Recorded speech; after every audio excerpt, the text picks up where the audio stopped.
Hey, what's going on, everybody? We had Starlink launches this week, some Project Kuiper news, some Jim Bridenstine news, and then always Starship stuff. I'm EJ, this is the Flame Trench.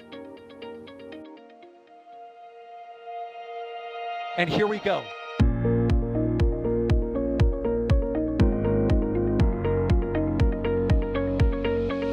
We have liftoff. Propulsion continues to be nominal. RCPA chamber pressure looks good. Doubling up. Roger, with planet. Water towers, fly! Yes! Tango down to nominal. Flight downside SPD off. Bring in SPD off. It's orange! 145! Oh my god! Oh my god! Decollage. Look at that! Put that in the big bag, Jingle. 343 unfolds to go. Indeed. We rise together, back to the moon and beyond. The methane will be igniting in the flare, correct? Yikes. You good? Sure. We don't need any more of these.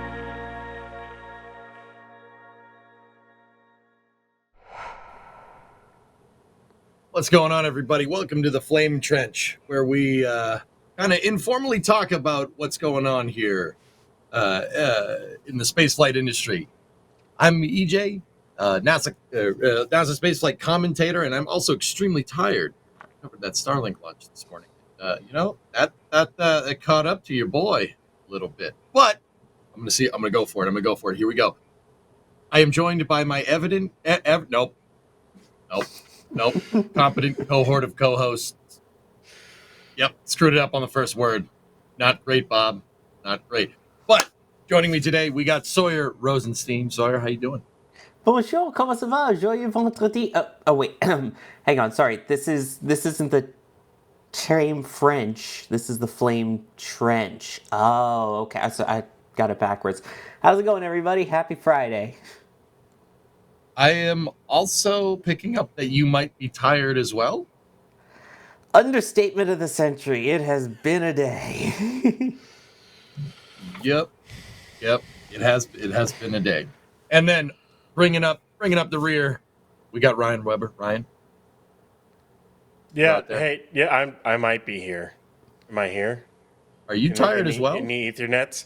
I mean, it's Monday night for work for me, so I don't know. But I'm here. Hi, everyone. How's it going? Hey, it's Monday night somewhere. Right? Wait. No.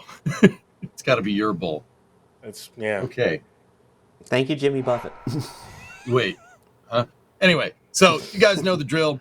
We had a couple of topics to talk about with what happened in spaceflight this week. If you want more formal stuff, we have This Week in Spaceflight that happens after this. Producers at NSF, we're like, we'll put you guys first, and then the good stuff comes later. It's like, okay. Speaking of producers, I think we have Kevin producing today. Kevin, are you out there?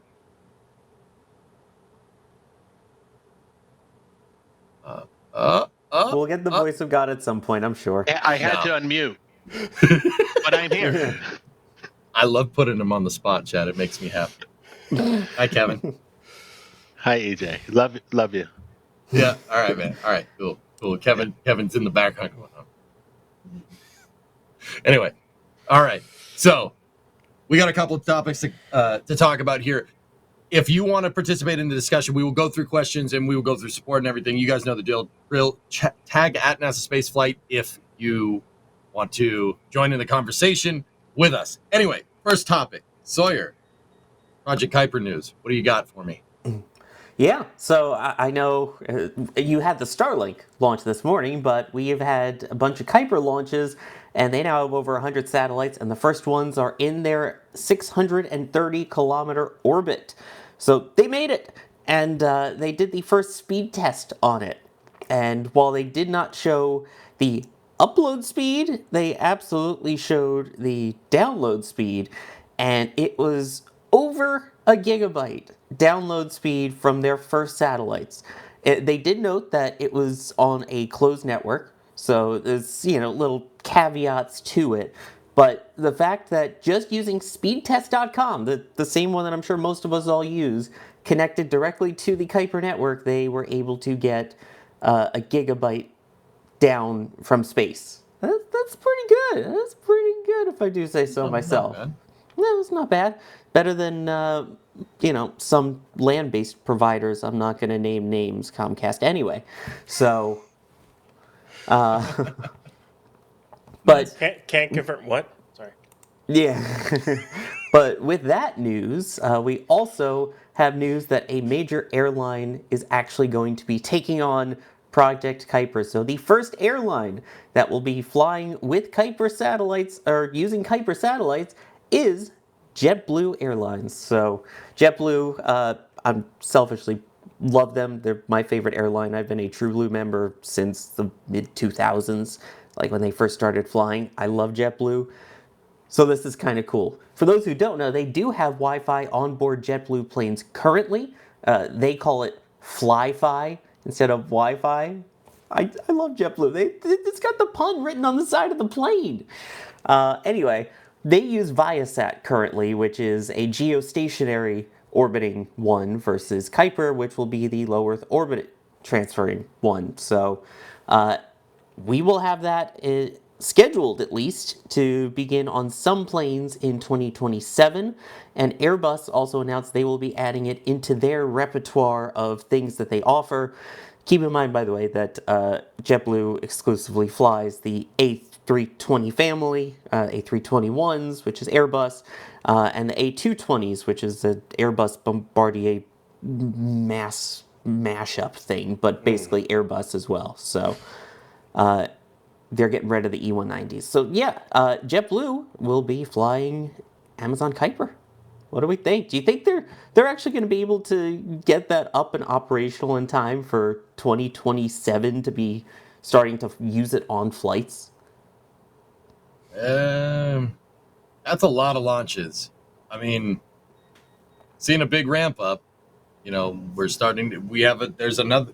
We saw the last Kuiper mission on a Falcon 9, and then the third one, Kuiper 3, is on an Atlas 5. That is being stacked right now, so it's trending in the right direction. But I don't know, man. With the amount of satellites that they have to send up there, that's a little bit of a tall order. I'm not saying it can't be done. Just a tall order. That's all. Ryan, what do you think?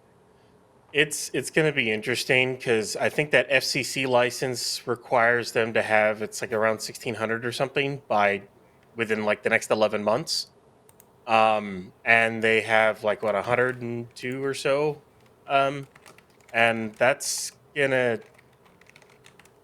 be tough to get that many sats up that quick. If it were just Falcon 9 flying them and just SpaceX flying them, I wouldn't say there was much of an issue with that, but you're trying to fly it, yes, on Falcon, which there's not a lot launches selected for it, but you're also trying to do with Atlas, Vulcan, Ariane 6, and eventually New Glenn. But as we know, there's a couple of those rockets that, well, one of them is still waiting on its second flight, which isn't until at least it's October, November, or whatever. It's later this year, at least. And then Atlas and Vulcan don't really have that high of a launch rate, and neither does Ariane 6. So I don't know. I don't know if they're going to make that. How many Vulcan launches have we seen this year? 2? And then 2 Ariane 6 as well? I think I watched, pretty sure, not that this isn't an entirely a good analog, but I think I watched the 111th Falcon 9 launch this morning this year. I mean, I'm not trying to fanboy a little bit, but some of those numbers aren't like the other ones. You know what I'm saying? By the way, that was the actual speed test that they did. This was from Panos Panay, who is vice president of devices and services at Amazon. So this was the actual test that they did. Again, just using speedtest.com, basically. That's some good speeds. And apparently, when they start flying with it, they claim that they'll be using their most powerful receiver that will be able to give passengers on board individual devices gigabit speed, which, I mean, we have Starlink on planes now. I don't think they ever promised that they would be able to provide gigabit speed, or be capable of providing gigabit speed while in the air. That is surprisingly fast. Again, difference being Starlink is up there. It is established. It works. We know it works. We know it works in planes. Kuiper is still yet to deliver, because I know a lot of the comments on that post, and one that is a fair point is, that's great. That's one person off of 100 satellites. How are you going to handle an entire network of people? What if you start getting 3,000 people there? What if you start getting more than that? Will those satellites still be able to maintain that type of download speed? Also, we have no idea what the upload speed is. That was only a download test. They never posted the upload portion.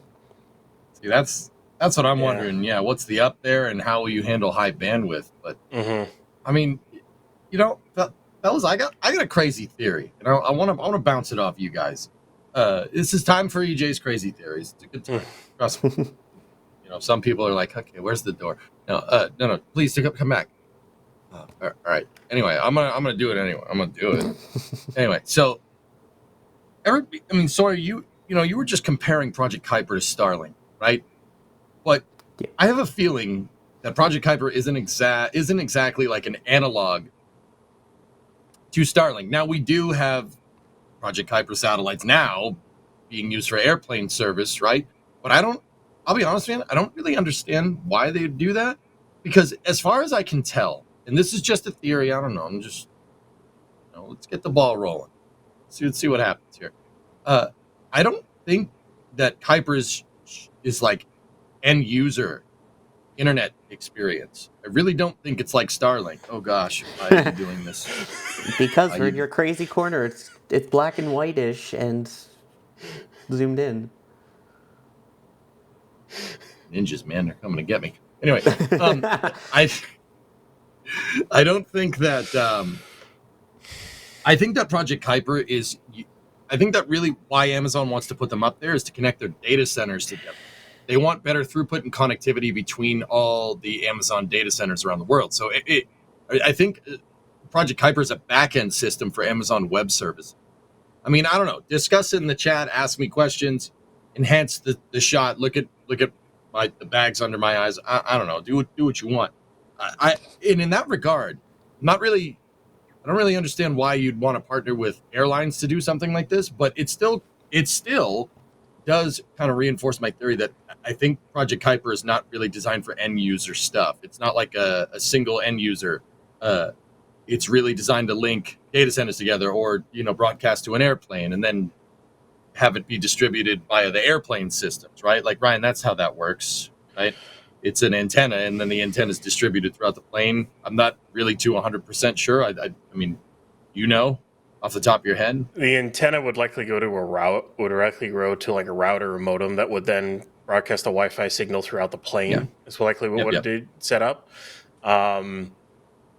And I mean, it is kind of odd that they just launched this, and their first speed test, and then their first the speed test is interesting, but it's in a completely unloaded network.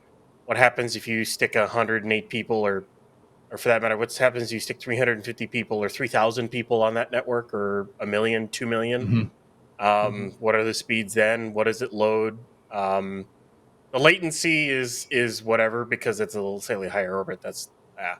But I think it's a bit on interesting. that, Ryan. Can I jump in? Sure. Yes. Because as someone who's currently building a low latency network for NSF, I have to disagree with you, EJ. Really? I don't think this is for Amazon, because Amazon can get across the country in 40 milliseconds. The download latency is 71 milliseconds on this test. Now, we didn't see the upload latency. I bet you the upload latency is even higher. Now, they can fix that, but they're in a pretty high orbit. I don't think this is for AWS connectivity. You don't think it's to supplement the fiber lines? No. Really? Maybe. Huh. maybe it can do better with lasers in space if they do something like that. I don't even know if that's in their plan. Like for international, but within the United States, this latency is outrageous. No one who's using AWS right now would want this kind of latency. They're looking for sub-millisecond latency on AWS's network, not 71 milliseconds. What if you have like a data center in China, for instance? What's the ping between China and the United States? Like if you're a business in the U.S., it's doing business in China. It's a couple hundred milliseconds probably. And if they can do that in space faster than they can do it with fiber on the ground, then maybe that's a thing. But not within continents. I do. That number is a huge decrease. But that's from AWS to La Grande, Oregon. That's within the United States. Yeah, they blurred the IP address, obviously, but it is. Yeah, it's in Oregon. I don't know. I'm sorry for interrupting you guys, but I just like these. It's a good conversation. And SpaceX is beating this right now with latency. SpaceX's latency is in the 30 millisecond range. So more than half of what Amazon is doing or Kuiper is doing right now. Now SpaceX when they first started was like 60 milliseconds. So maybe Kuiper still has some tuning that could happen. I'm also curious to know because it's the whole thing. We're comparing Kuiper to Starlink, but Starlink is, we know for a fact it's not in its final state. Once, and we'll get to it later, Starship, you're gonna get your version 3 Starlinks, which are supposedly gonna literally leapfrog everything else and put the Starlink constellation to stupendous levels. But of course, we don't know the actual numbers until they start doing it. But I think it is kind of weird that we haven't seen like a kit with a phased array antenna like for Starlink for Kuiper. It's a little, at least I haven't seen one. And their first thing is to go with JetBlue. It is a little weird, but I'm excited to see it. It'll be interesting to have compensation. Now, sorry for interrupting again. Didn't Lon see something last year? I think Sorry, go ahead. There is. I mean, this is kind of throwing a monkey wrench in my own theory, but there is an end terminal that they are working on. It is a phased array antenna, and it's a phased array antenna on a pivot with four, like on a gray rod with 4 legs coming out the bottom, and the antenna is painted white. Sounds familiar. Never seen that before. It's really never seen that before. I couldn't remember. I just couldn't remember for that. Mm-hmm. But. And the other thing also, when we talk about the orbits and shells that they're going to be using for Kuiper, I mean, this is 630 is the highest of their 3 shells that they're planning on. There's 590 kilometers, 610 kilometers, and 630. Most of which are still above what Starlink is using. Starlink is definitely lower to the ground or closer to Earth, which offers you lower latency. The negative being those re-enter quicker. When you have something like SpaceX who is capable of launching so many satellites to replace them, it's not as big a deal. Whereas obviously right now, supplying the launches to launch these satellites for Kuiper is a little more difficult.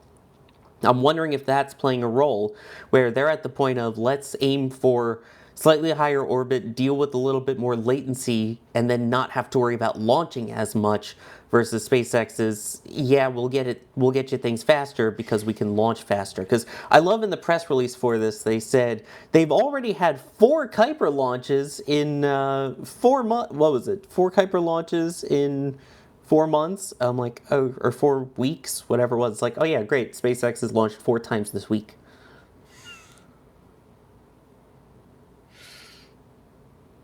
Yeah, that so getting them to scale is, I don't know. That's still out there, but yeah, I don't know. I know Amazon. They don't try to take historically, like Amazon doesn't try to go like right after, like take on a challenger head on, right? They'll find another way. They usually find something else to make profit to. Like you're gonna try to beat Starlink at their own game. Okay, all right. Let's see how that works. That's why on Prime. Sorry. Oh, Head on, fly directly to the forehead. Head on, fly directly to the forehead. Hey, they don't give us money, man. Don't advertise for them. Don't apply directly to the forehead. Yeah. There you go. Don't do that. Don't do that. Put it on your cheeks or something. I don't know. Anyway, sorry, didn't mean to interrupt. No, it's all good. I mean, Starlink is such a tremendous. I mean, the gap is like David and Goliath right now. So we'll see. But the other thing to think about, Amazon's got deep pockets. So I'm going to jump in again with another question. Kevin, what's up, man? Because this is really interesting to me, right? Like I play with networks all day long. I'm building networks all day long. I'm wondering if does Amazon have one of the contracts for the lunar networks? Oh, no, I think that Intuitive Machines has it, if I'm remembering right. I remember. Okay. I wonder if really the Kuiper project is actually looking beyond low Earth orbit and looking towards lunar and Martian orbits. And the other thing that I was just thinking about, I'm sorry I keep jumping in, is you're never going to beat the speed of light. Like the latencies are you're not going unless like someone breaks the laws of physics. Like RF is not going to break the speed of light. So there's always going to be a problem unless they add lasers, which is light. But then you have like atmospheric interference and stuff like that. But I don't know. Go ahead. Sorry, guys.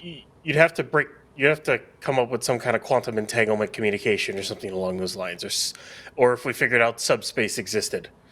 That's like your only option to reduce your latency for anything that's in orbit or going to another planet. So, yeah, it's something that the human race is not capable of doing at this time. So I do want to acknowledge, because I'm reading chat as we do this, and there are some people saying, you might be being a bit unfair, pointing out that, 4 launches in 4 months is pretty good considering that's how SpaceX started off. And, they started slow and then their pace picked up big time. So I do have to acknowledge that. That is a fair point. This is a brand new network just starting up. The fact that their first batch of 100 satellites, the first ones to make it into their initial orbit, are showing this much promise already is fantastic. The fact that when you're on an airplane and you're browsing Wi-Fi, you don't care if there's a 70 millisecond latency. You want internet. That is amazing. If they can get that constellation up and running within the timeline that they are required to by the FCC to have half of their network up by mid next year, that would be spectacular. We want this to succeed.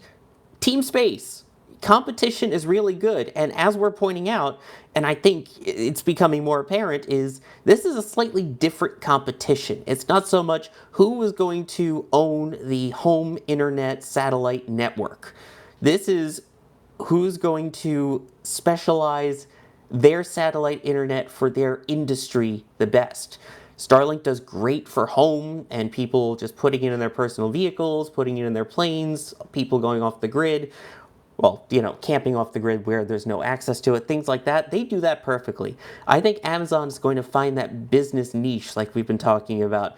They're going to get those airline and Airbus partners. They're going to get data centers that might want to use it. They're going to find that commercial use, and of course they'll offer it to people too, but I don't think that's going to be their primary business goal, and I think that's where the competition comes between these two. Yeah. So that's exactly what I'm talking about, dude. I don't think there's got to be something. There's got to be something else. They're not just going to do it just for end users. I don't think. Like, there's got to be another reason. I don't know. Data center might be data centers. Who knows? But yeah, there's definitely. I think there's another business case here. I'm just trying to figure out what it could possibly be. But yeah, I mean, either way, this is getting us more rocket launches. So not really complaining. I'm all for it. Let's go. Yeah, Wait, you were complaining earlier about a rocket launch with internet satellites because you were tired. I didn't complain about the launch. I complained about the time of the launch. Touche. No, the launch was great. Problem is, lunch got me wide awake at like 7 in the morning. So I'm like, okay, I'm good. And Okay. like with Kuiper and Starlink, I would just say this: 2 options is always better than 1. Yep. Like, Yep. period. Please, no monopolies. Please, no. Those are always bad. Always bad.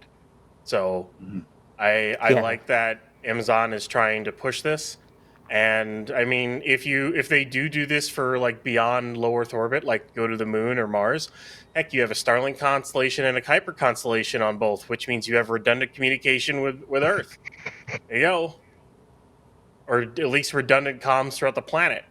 There's nothing wrong with that. That's always a great idea. Redundancy is great. So, right. Yeah. Also, please no Monopoly. The game lasts 4 hours and has broken apart many of my friends. Sawyer, you ever played Risk? Oh God. Axis and Yeah. Allies? Speaking of long I games, played Axis and Allies. Yeah, Risk, and Axis and Allies and Monopoly ruin friendships. That is absolutely a thing. shout out to my good friend Tizzy. I'm sorry. Wait, still your good friend? Somehow, yes. It's a miracle.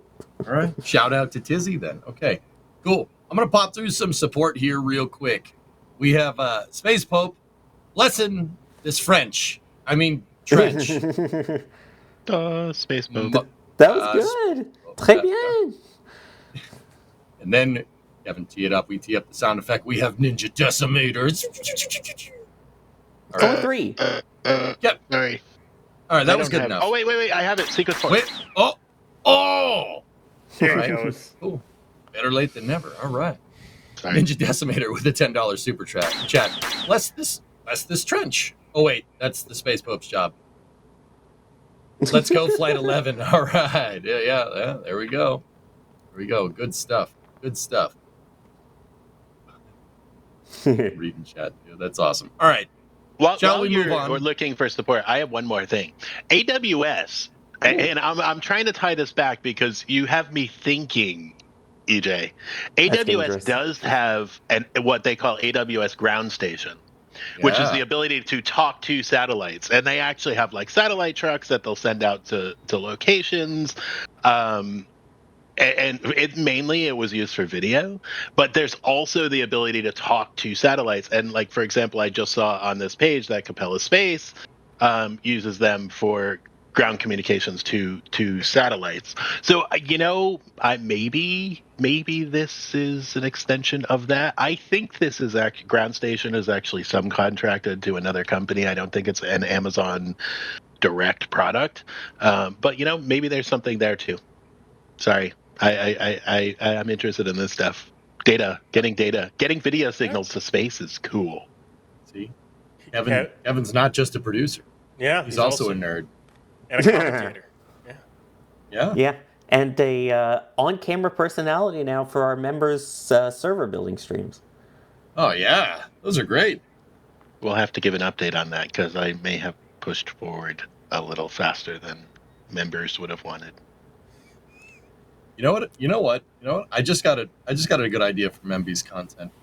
But next time we're all like at a Starlink or a Starship launch, not Starlink, we should play a game of Risk and stream it. Ooh. Oh no! There would be a fight. There would be a fight. No. Someone would get punched in Minecraft. There has to be some language rules with that. Yeah. Let's see how many people have a name that ends in an IE at the end. Karki, Jerky, like you stole my stuff, you jerky. Come on, there's gotta be one. Flamey, Trenchy. What else we got? Patchy, like the Land Flight Rovery. 10 patch, which, by the way, there's still some left. Not that many, but there's still some left for Flight 10, and we still have all the Flight 10 merch available as well. So if you're not a patch fan, we still have the mugs and all of that, and of course, the redemption. Dun-dun. We're not even at Starship stuff yet, but we're already plugging the Starship stuff, because I did see one of the prints already getting sold above EJ's head at one point, so... All right. Yeah. So Why check does it out. always and go again, over me. You always put me up here, so when somebody buys something, my head turns into an ad. Is that on purpose? AJ, everything always goes over your head. It's fine. So then you can check these out. And a reminder that a portion of the print, when you buy it, goes directly to the photographer. I would say you're Nothing. catching strays, but again, you're not catching them. They're going over you. Sawyer, a portion of the print. So does the manufacturer break off part of the print and send it to the photographer? I've had a day today, okay? In case you can't tell. It's been a day. Yes, you will get a tiny corner of your print will be missing, and it will be sent directly to Jack or Max. Now, a portion of the sales from said print will go to the photographer. We're doing just fine today, boys. We're doing just We're fine. great. Everything's We're good. great. We're not about to break down. Totally We're great. fine. Nothing wrong. Yep. No, we're good. You think we should go to the next topic? I think we should go to the next This topic. is such a lovely topic. Oh yeah. Yeah, we need a nice light, airy topic after that moment. What can we do to bring the mood up dramatically? Yeah. Ryan? Hey, Jim Bridenstine doesn't like how complicated HLS is. He says it's overcomplicated. There's too many refuelings. NASA's gonna lose to China to get to the moon. Yeah, it's honestly great. I would say this to Jim right off the bat, or you know what? I'll go ahead and just ask Sawyer and EJ here right off the bat. What's the goal of Artemis? Either one of you could answer this. What's the goal of Artemis, the Artemis program? Go back to the moon, sustainable lunar exploration, and use what you learn to go to Mars. Okay, I'll tell you, HLS is not enough for that. It's not even enough. Like what NASA's doing for the Artemis program, Gateway plus SLS plus Starship plus even Blue Moon, it's not enough. If you really wanted to go back to the moon, create a sustainable presence there, and go to Mars, you need SLS, you need New Glenn, you need Starship, you need Stoke, you need Relativity, you need Falcon 9, you need everything, all of it. Vulcan, you name it. You need every rocket capable of launching everything you can, whether it's raw materials, whether it's propellants, whether it's landers, whatever. With the Starship and HLS, they're funding the bare minimum. They're funding to make a Starship to go to the surface of the moon and hopefully deliver 100 tons. Well, the 100 tons is great, but when you want to build a massive base there and sustain it there, 100 tons, it gets you far, but what if you could do more? I honestly say to him, it's not complicated enough. To be honest with you, you need more. That's what I say. I mean, I'm not going to disagree with you, but I think in Jim's testimony to this was a Commerce, Justice, and Science Senate meeting, guys, for the people that don't know. And Jim Bridenstine was there as to give a testimony for it. This is basically a testimonial on a Senate floor, guys. Is basically somebody telling senators, like, hey, an industry expert or somebody saying, like, hey, this is what you should do. This is what you should do. Now, Ryan, I'm not going to disagree with you and say, we should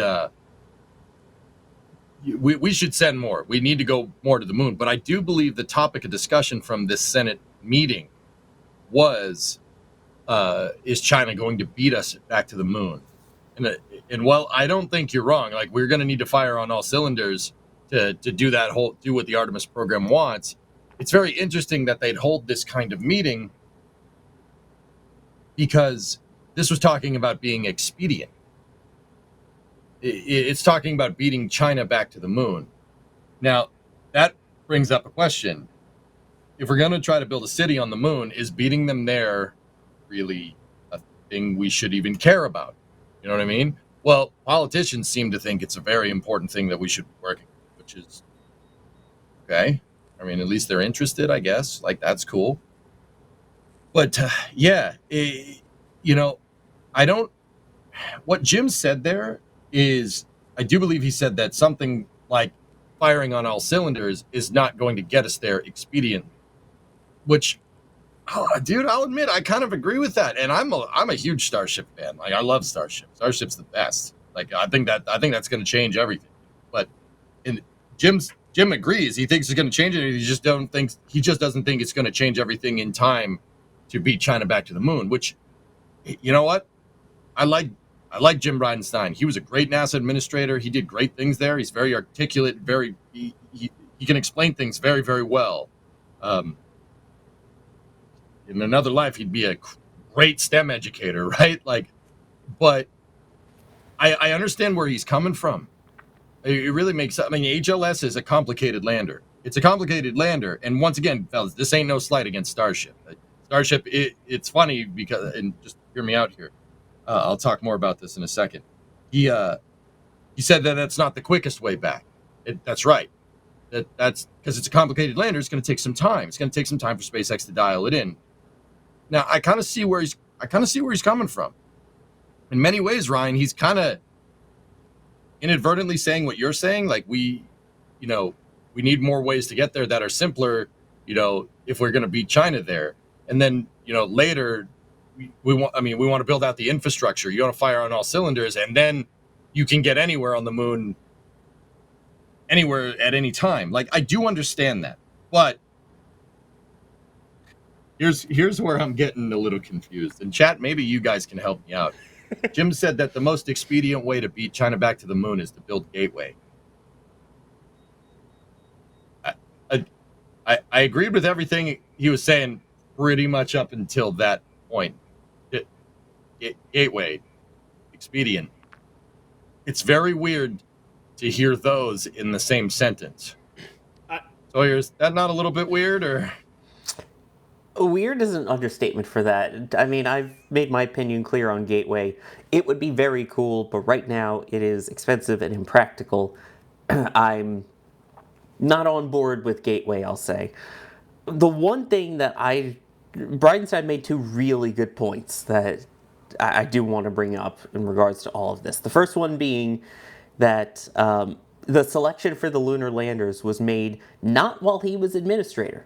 It was also not made while, I keep wanting to call him Skeletor, while Bill Nelson was NASA administrator. This was during an acting administration. Hey, wait a minute. Don't call me Skeletor and get what? Sorry. Anyway, keep going.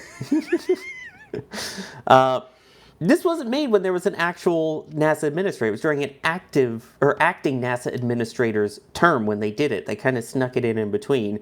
And the other thing that he said that I think is going to be a fun debate but was interesting was he said that NASA didn't buy a lander, they bought a big rocket. And I mean, when you think about it, it's not wrong. Yes, the lander is a part of it, but how do you get said lander? You have to launch it on Starship. Cool, that's fine. But then you have to refuel it. How do you refuel it? You send a bunch of refueling tugs. How do you do that? You launch it on Starship. And then you have more Starships dock to the HLS Starship to refuel the Starship. So, I mean, you cannot do that without a lot of Starship launches. And again, they have them on the schedule. They're working on getting the permission. There's the environmental stuff going on now to have over 100 launches a year from the Cape of Starship, and that's not counting the launches that they can do from Starbase. I mean, it's such a complicated infrastructure. We haven't done any in-orbit refueling tests. Then again, to be fair, neither has Blue Origin. Theirs will also need refueling along the way. But it's just the architectural design of we need to launch it, we need to refuel it on the way there, and keep refueling it, and then send it out, and then deal with it. It's so stinking complex. There is no really not complex way to do this. I understand that. But this feels so highly complex that I am on Jim's side on this. Again, Starship is going to be fantastic as a vehicle for launching humanity outward. I think it's going to be great for future stuff. It's going to be great for massive payloads to orbit and massive payloads beyond Earth orbit. But as a landing architecture, I'm with Jim. You bought a rocket. You didn't buy a lander. Exactly. There's the Max Poggy face. Poggies. Maxi Poggies. Wait, what? All right. Anyway. I would. Yeah. Go ahead, Ryan. I would say this: if our plan was to beat China no matter what, SLS is the worst rocket to do it on, every which way, totally. If you wanted to beat China, you needed to build a Saturn V style rocket that can do more than what I think Block 1 is 75 tons or something to orbit. Block 2 is like up to the 95 ton range. Saturn V, the later versions could do like what, 120, 140? Or it was like 120 or something like that. They were 120. yeah, it was in the 120 range for the later Saturn Vs. If you wanted to beat them to the moon, then you needed to design a command module with a service module, a lander, and a rover that can all fit onto one single rocket, launch it all at once, and boom, you beat them to the moon. Done. No refueling necessary. Boom. There you go. If you wanted to be the first to the moon, then that's what you got to do. But that's not what you're technically trying to do. Artemis wants to get there and be sustained there, which you need more than just that to get there. And yes, it's complicated. Starship is definitely complicated. It's going to take a long time to figure it all out. I highly doubt HLS is ready by 27, 28. That's just me. There's so many things to be able to have to figure out. And the launch cadence, I mean, even with the numbers we recently just got from Elon, which is the 100 tons plus, even at 100 tons, you need 15 tanker flights just for one refuel of HLS. And that, mind you, is a single refuel. HLS needs 2 refuels to get to the moon. It's got one in Leo, and it's got one, I think, in heliocentric orbit. It needs 2. Helio? Or whatever. It's a highly elliptical orbit, I think it was. There's a pair of depots that it has to go to, if I remember correctly. In Earth orbit or in lunar? Earth. So basically, it refuels in Leo, it burns to make an elliptical orbit, then it refuels again, then it TLIs, as last time I saw. Huh. Which means you're looking at 25 to 30 tankers to refuel at. That is complicated. I mean, there's no doubt. Sure, that's absolutely a complicated thing. Now that begs the question, though. Like, okay, at this point in time, so Ryan, let me give you a conditional hypothetical. Mm-hmm. Say you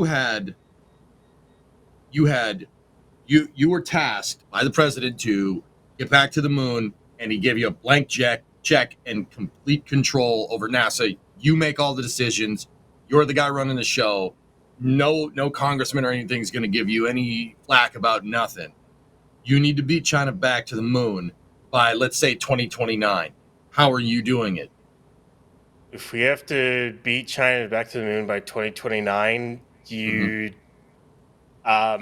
if you're doing the current architecture that you currently have in order to beat them, I would have to say you figure out a way to put a very small lander on SLS Block 1B and launch it. That's the quickest way to get there. Yeah, baby. Yeah, baby. I like this idea. You have to stick it on the US. That is, if you want to beat them, that is the only way to truly beat them, to do it the quickest. As much as I hate to admit it, it is the quickest way. Because I honestly think EUS might be ready before Starship's ready to get all those refueling flights to that. But yeah, baby. If I had a blank check to do everything else, I mean, we get dry docks and other things in orbital construction, but but to beat them, you basically have to put a lander in the stage adapter and then do your transmission docking maneuver. That's like your only way. You basically have to do Apollo. You have to repeat Apollo. And even then, it's kind of a bit of a pain in the butt because you're doing NRHO. Can the European Space Module do that with Orion attached along with that? Can it bring all that down to this? Well, Orion's was supposed to move Gateway modules out to Gateway originally. Yeah, that's true. I don't see why it wouldn't be able to do that. To move something kind of useful to Gateway. But once again, we're talking about a high Delta V lander coming from rectilinear halo. That'd be fun. Orion, Yeah. Orion can't get to low lunar. Its service module is inadequate by design, which I'm don't not. even. Let's not even Yeah. go there. So, okay, Sawyer, same Bring question back to the you. Apollo one. Yes, please. But just put solar panels on the CSM and call it a day. So, Sawyer, blank check question for you. Same thing. Orion, did you have anything to add? No. Sorry, you can go ahead. Okay, same thing. How are you getting back to the moon with basically you have carte blanche to do whatever you want? You're running NASA. How do you do it? Uncancel Constellation, although make a better looking rocket than Ares 1. Ares 5 back? Ooh. I want Ares 5 back. It made the most sense. You launch the crew and the heavy parts separately. Use the heavy lifter, deal with all of your lander and stuff. You don't have to worry about the squishy meat things. Then you launch the squishy meat things on the specific squishy meat thing rocket. I mean, that's kind of what they're aiming for now, except the squishy meat thing rocket is the giant SLS, which I feel like in this case could be used, like we're talking about here, with the amount of capacity they were planning to be able to launch with SLS. You could launch a huge lander on that and not need as many, if any, in-orbit refueling around Earth. Then you could focus on launching depots out to the lunar surface. Focus on launching Gateway out there using SLS. It gives a reason to launch SLS. I mean, even in Ryan's scenario with that blank check, it finally gives SLS purpose. It gives them reasons to keep building more, and the more you build, the cheaper they get. That would have helped in the beginning. But I think that idea, honestly, is... As much as I dislike Ares 1, and I'm sorry, I'm not in the Ares 1 fan club, that architecture, though, was brilliant. So, all right. Actually... Go ahead, Ryan. So I would just say this, and I would love to know how much money it would take to restart the RS-68 line and then make it human rated. I mean, I know it's a blank check, but I would love to know how much money that Rocketdyne would ask for that. But $1 billion. Basically, what you're proposing is basically an RS-25E. We already have that. So I mean, yeah, our Ares 5 would have been 140 tons to low Earth orbit with the Earth departure stage, which would have been a couple of J2Xs. Please, God, give it to me. I would take it if we get a blank check and we could develop it in time. Yeah, I mean that's 3.5 years. Now, dude, it's doable, right? Yeah, that's doable, dude. Doable. Now, EJ, same question to you. Okay, actually, all right. Wait. Go ahead.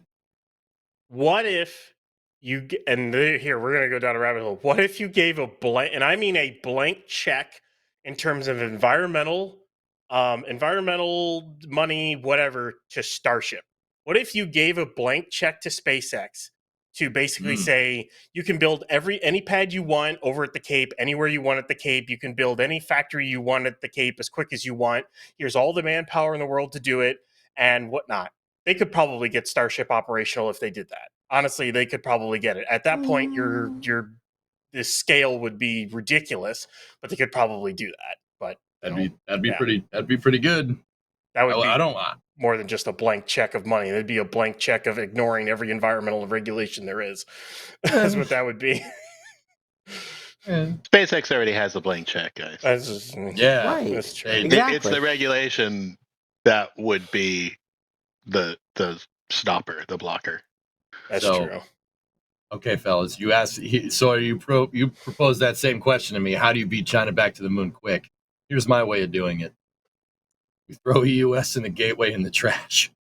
And then you go to Blue Origin, get them to, I mean, clearly they've upped their second stage production here because Dave Limp is testing second stages out there real quick, right? So here's what you do. You take Blue Origin New Glenn's second stage and you put it on SLS Block 1B instead of the EUS. Right? Whoa. And then, Universal Stage Adapter, Orion on top, do your Apollo style thing with whatever lander. Could be Blue Moon Mark II at that point. You guys got to remember, New Glenn's upper stage, 7-meter core diameter with a meganewton of thrust behind it. I just for the record, I'm going to remind everybody. Yes, that a Saturn V third stage, the S4B, 6.6 meter core diameter with a meganewton of thrust behind it. I'm just putting it out there. No, it's the New Glen's GS2, I guess, yeah, is basically a S4B, but modern. Yeah. Rockets are not Legos, all four. Hey, this is a blank check scenario, all right? Don't get realistic on me. Figure it out. Don't get realistic. Here's the thing. It's just hold on, real engineering. quick. Okay, go ahead. I was like, it's just engineering. They can figure that out. That I don't think it would be that hard to figure out how to put a GS2 on an SLS. I don't think it'd be that hard. All you need is a forward load reactor like Atlas 500. Now I say that like that's some easy thing to do, but you would have SLS, basically the top of SLS would look like an Atlas 500, but instead of a 5.4 meter fairing, it's a 10 meter fairing. And the GS2 rides inside of the inner stage on top of the core stage. I'm just saying. That's not doable. Now, Sawyer, to pull up your end of the argument, I liked your EOR super heavy lift crew launch idea. So Blue Origin's already building New Glenn to be human rated. What do you say we put Orion on top of New Glenn, right, and use that as your Ares 1? I mean, if Delta 4 Heavy was still flying, I'd say keep going with that. Because obviously there was the EFT-1 was done on Delta 4 Heavy, albeit it was just in a quick little hop trajectory, not really a full orbital thing. But I'm game. I like that idea. And again, you still need other things lifted up into orbit. That's where Starship comes in. I think when it comes to, getting the lander and all that stuff, there you go. When it comes to the people, you've got SLS. And when it comes to getting all of the architecture needed out there, doing all the supplies, getting all of the essentials, setting up the base, everything like that on the lunar surface, that I think is where Starship is going to shine. The amount of payload that's going to be able to carry and lift at once, rather than having to assemble everything, is a game changer. And I think that's where, if you get that harmony of the three of them, with Orion on SLS, the lander with, Orion with New Glenn, and then Starship with everything else, all the architecture, everything that goes with it, I think that's a winning scenario. But because right now, I saw someone say this in chat earlier, and they're not wrong. Starship is a Mars rocket. It's not a moon rocket. I don't think it's a moon rocket. Elon has said the goal of Starship is to get to and return to Mars. The architecture and design that they've set up for that to go outward for exploration is pretty darn perfect for Mars. When you want to get somewhere closer to Earth and you want to get there quick, it's not a fast design for that. It's great for when you have 6 to 9 months to get everything out there and carry it all at once. But when you need to try and beat China, if you want to go that way, by the end of this president's term, it's not the vehicle for it, in my opinion. Yeah. So, you know what the crazy thing is, guys? I phrased that question in the form of like a blank check. I'm pretty sure both of the architectures that you guys proposed, say Sawyer making Ares 5, don't take this the wrong way. Like, I'm pretty sure both of those are quite doable without a blank check, If in Sawyer, in your scenario, if we just swap out Ares 5 with SLS, right, use the core stage in the 5 segments, put a higher energy upper stage on top of it, 10 meter fairing, right, and then use like New Glenn as your Ares 1, I'm pretty sure both of these scenarios would not require a blank check. You wouldn't need like an Apollo Herculean effort to do something like that. But that begs the question, like, so here's where I'm going with this, all right? Now, let's snap back to reality. No, gravity's not going anywhere. Nope, dang it, don't do it. Darn it. Yeah, you're right. Now we'll get copyright struck because I sound just like... Anyway. So, now, let's flip back. Now, we get back to reality. Congress is doing their thing. What's the dichotomy here? What's the difference? So, Ryan, say you became the NASA administrator tomorrow. Now, how would you do this? No blank check. You have to navigate congressional waters and political winds on top of that water. Now, what's your solution? You keep going with what you got. Honestly speaking, there really isn't anything you can do with the current Congress and the current administration. There is and that's why I've said in the past, it having Jared as NASA administrator would have been nice, but he wouldn't have been able to do anything. He wouldn't have been able to get nothing done with the current Congress and current administration you have. You're not going to change anything. You're not going to be able to get anything done. It's not going to happen. You have the few senators here and there who are willing to do it, but you need most of Congress in order to change stuff, and that's not going to happen. So you keep going what you have. You hope you can try to beat them. If you can't, if you don't beat them back to the moon, then basically what you have is you go, okay, well, we technically have the cards for a little bit better sustainability than they do. I'm not including Gateway. Gateway's not in there because Gateway's too small. They need like something triple the size of that thing. If you really wanted something like that, but you're talking about a vehicle in Starship that once it actually truly gets going. Same thing with New Glenn. You've got vehicles that are incredibly capable and reusable to be able to do stuff. So just keep going. Unfortunately, but it's kind of where we're at. I think the interesting thing is that I think that that's what Jim was trying to say. Sawyer, would you agree? I'm pretty sure he said, like, given our current scenario, like, no one's gonna make a move. Nobody wants to be like, oh, your program's thrown out the window to get to the moon faster. You know, like the whole point of this, guys, and where I was trying to steer this conversation is to think why would Jim say that the Gateway is your solution to landing on the moon? A space station is your solution to landing on the moon. That's what I'm trying to figure out, because I don't know, that if you look at it at face value, it's a little like, huh, right? But if you kind of think about it for a second, you know, with the state of the union, I guess we'll call it, you know, staying the course might be the right move. You know, Sawyer, what do you think? You think Jim's right? We should stay the course? Yeah, I mean, in terms of changing things up and scrapping it, been there, done that. We destroyed the T-shirt and all of the amazing architecture that came with it, and then tried to Frankenstein it into something that's now SLS. Yeah.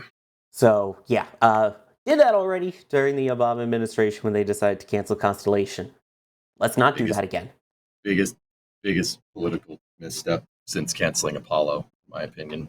Just that set us back. We're still dealing with these are the consequences of canceling Constellation. As much as people don't want to hear that. It is the ghost of Ares 1 past coming back to haunt us. Ooh. Yeah, you should have never gotten rid of it because it was awesome. I'm an ugly rocket. I'm gonna haunt you. Anyway, all rockets are beautiful, Sawyer. In their own way. Yeah, that's like saying, oh, your baby is beautiful, when you then go home and go, that is the ugliest baby I've ever seen. Come on. We're all thinking it. Come on. You never say it out loud to most kids. Oh, your child's adorable. But when you go home and you're talking to someone else, like, oh my gosh, you see how ugly that kid is? Anyway. That's the best argument for being against Ares 1 I've ever heard. I'm not even kidding. That's pretty funny. Oh my goodness. Hey guys, since Ryan brought up Jared, I just want to bring up a post that Jared posted about 3 hours ago, because I'm interested in your comments on this. Why is Jared in Washington still? Yeah, that's definitely curious. I'm not sure. I mean, Dave Limp, I think, was also there was an event today, right? Yeah, there were a lot of tech leaders there. It was a tech thing or whatever. Yeah, in terms of space stuff, Dave Limp was there, obviously. We had Jared Isaacman that was there. Trying to remember who else from the spaceflight side of things. Is that Bill Gates? It kind of looks like him. Yeah. I mean, okay, that was that tech summit thing. Yeah. I don't know. Kevin, it's very interesting that he's still around, and it's very interesting that he's hanging out with the president. That's I don't know. Should we read into this, or chat? What do you think? I'm not going to read into this. That's No? just me. Nope. I'm not going to go there because if I go there, I don't want to go there. We'll put it that way. Not on here. If I say something, I get in trouble. I say not. Right? It's kind of where I'm at right now. Yeah, I'm kind of in that boat too. That's where I'm at with that. But anywho, Really? All right. yeah, Okay. yeah. But I mean, of course, you're going to have the spaceflight people out there lobbying, and I mean, everyone's going to want their rocket to do the thing. It's plain and simple. That's why there's competition. That's why there are so many rocket companies that are up and coming now. Every 5 minutes, it sounds like there's another rocket company that's been born. But I mean, that's why you hear about it, but that's also why you see the ones that stand out, the ones that continually hear their names again. That's why you always hear when we're talking about lunar conversation, we're talking about New Glenn, Blue Origin. We're talking about Starship, SpaceX. We're talking about SLS, NASA. We're talking about Europe with the EUS and things like that. There are other smaller companies that are great at other markets. You know, the small launch market, obviously there's, you know, you've got Firefly, you've got Rocket Lab, you've got these companies. That's one thing. This, when you hear about the lunar architecture, there's only a few names that really keep popping up, and there's, I think, a reason for that. And that's also why you see Jared, who has been a proponent for SpaceX, and Dave Limp, who was obviously with Blue Origin, there. Did I see Tim Apple there too? Yeah. He's What? there. There's. Oh, all right. Yeah. But to your Anywho. original question that you asked me, actually, EJ, Yeah. about space stations, about Gateway, is that really the solution? I mean, it gives us a reason to go out there at this point rather than just yay beat China. It's something to do without having to deal with all the extra architecture of the landing. Because we're talking about all of this refueling that's needed to get humans back to the surface of the moon. If we want to just say we're back to the moon, you got a space station there. You got have someone hang out there 3-4 weeks, send them back. Boom. It's not as much effort. It's not as much refueling because you're not talking about going all the way down to the surface and up and back. So I think it's a good stepping stone. It's a good way to get the architecture worked out. So I'm not against, as much as I'm not a fan of Gateway, I get where Jim's coming from, and I'm not totally against that of, hey, let's get the architecture out there. Let's get to the moon. Let's say we've made it to the moon, and that will kind of push the rest of it to get to the actual surface part. Yeah. See, Jim's always been calculated in what he says. So at face value, I was listening to him and I'm like, dude, what are you saying? Please stop. What do you do? But then you sit there and you kind of think about it. You're like, oh, okay, I see what he's getting at. Now, fellas, I don't mean this to be like EJ asked the panel, and I am paying attention to chat. I'm kind of basing my questions off what the questions that I'm seeing over there. This has got a little bit of a untraditional way of doing questions with chat. But so, guys, I have another question, and you know, Ryan, I'll put this one to you. Do you think if China beats the U.S. back to the moon, despite us, you know, basically laying the groundwork for building a much greater presence out there eventually, right? Do you think that could? Do you think the politicians would be like, no, look at it, we lost. Here, have a blank check. Get back to the moon. We got to beat them. Do you think that could end up being good for NASA if they lose? Good for the space program? Do you think? All I would say is, what if for all mankind? Mm-hmm. That's right. A good answer. Right. Right. Like, NASA. Spoilers, I guess. It's a couple of years old at this point, but you know, like NASA loses the moon to the Soviets, and then they basically had a somewhat of a blank check to NASA, and then all of a sudden we're putting a moon base and all this other stuff. And if that's what it takes to get NASA a blank check, fine. We'll lose the second race. We won the first one. We already made it there. We're the only country on Earth that put the humans on there. And to be honest with you, I don't really care if it's a country that wins or loses it. I'm not really of that mind. It's whatever to me. It's like, okay, let's if China makes it there, okay, let's also make it there. And if it gives if NASA then gets a blank check to get there and build a bigger presence there, and then humanity as a whole builds a presence on the moon, I'm all for that. Let's do it. 100%. Sawyer? Yeah, okay. Yeah. Sawyer, do you think that could be the China landing on the moon could be the catalyst to get NASA out of this funk that it's been in for like the last, let's say, 30 years, give or take? First off, no guns on the moon, no duct tape spacesuits. They did it in The Martian. If you watch For All Mankind, I won't spoil any more than that. I'll just say those. But I mean, Ryan, I'm with you. The first thing that came to my mind with all of this whole conversation of we have to beat China was For All Mankind, where you're not spoiling anything. The premise is NASA loses the race to the moon. This was back in the 60s, though. If NASA was second to the moon and not first, if the Soviets had done it, I wouldn't be surprised if we actually get that real life scenario coming up if China does end up beating us to the moon. I think you're right. I think that is the real kick in the pants here that they need. That's a way to say, well, now what? We lost. How are we going to redeem ourselves? Now we kick it into gear. Now we build the biggest base, a great base, the best base that any base has ever based. And then I know it's a based opinion. And then and then the station and all of that. But I mean, I feel like that is the way to that's the way to do it. I don't want it to be that way personally. I don't want it to be that way. I want us all to make it to the moon and have our bases and do joint science, but in this case, yeah. Hey, I mean, Ryan, go ahead. Maybe that then has NASA far more involved with SpaceX to make it to Mars and build a whole colony on Mars first, and we get more of a push to that. I mean, SpaceX is going to Mars whether NASA is, depending on how much NASA is behind it or not. I mean, they're going to go there. That's going to happen. Period. But if NASA then backs them up with other stuff, I mean, I'm not opposed to that in any way, shape, or form. So, I mean, yeah.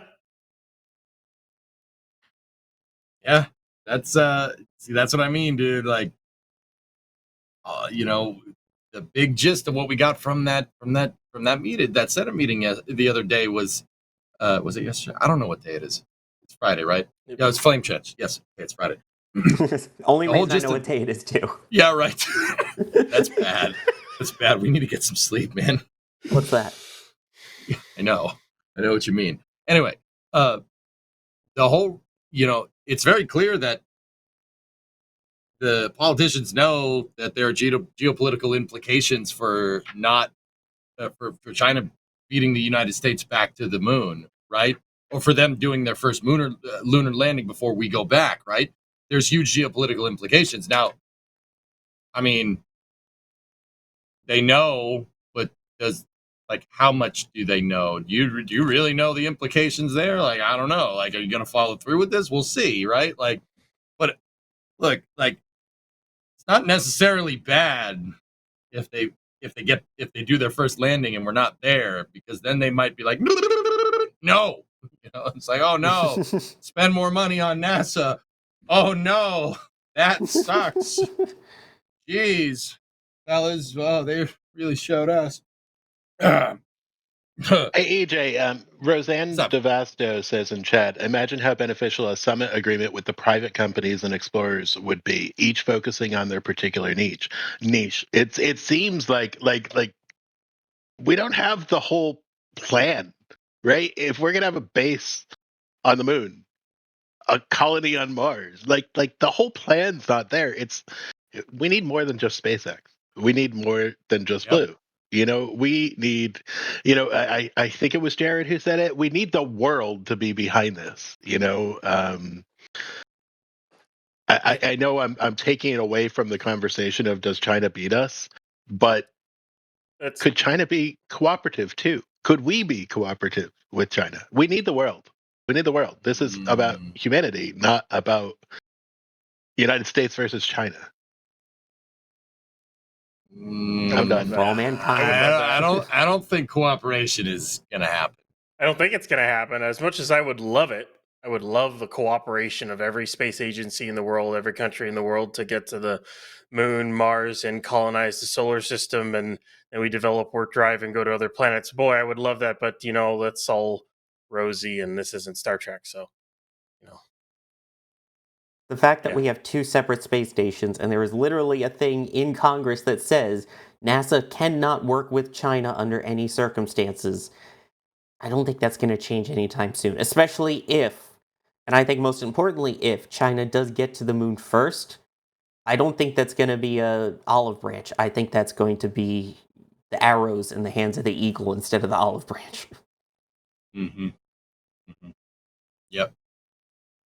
Yeah, I'd like to remind everybody that, just in case we were like, why don't we work with them? Why do Intelsat 708?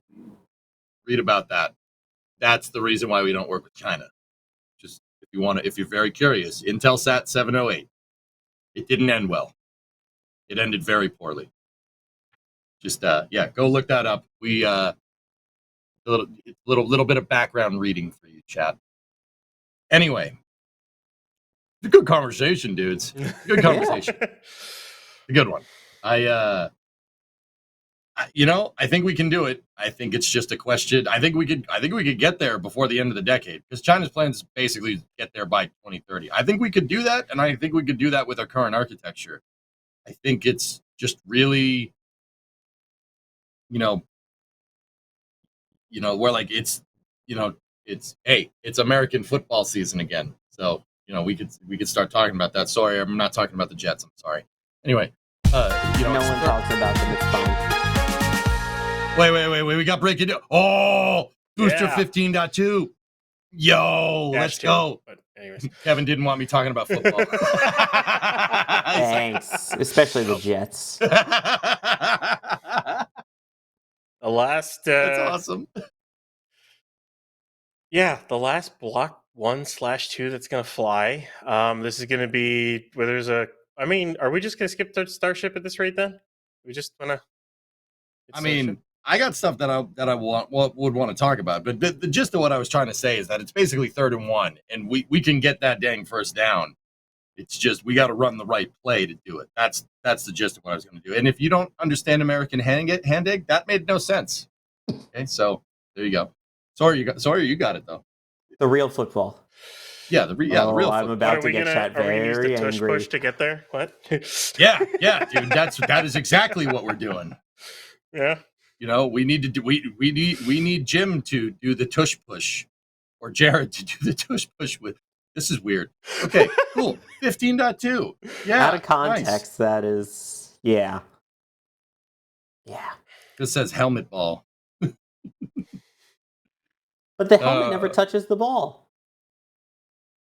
At least the foot occasionally touches the ball, right? The helmet touched the ball once in one game that I watched, and I did not like the results. I loved that. It was the Super Bowl. Oh, man. As a New Yorker, I will support the Giants in the Super Bowl, especially when it's against the Patriots. As a Jets fan, the helmet catch. The helmet catch. I still remember it. Hey, how many Super Bowls you got? Yeah, that's what I thought.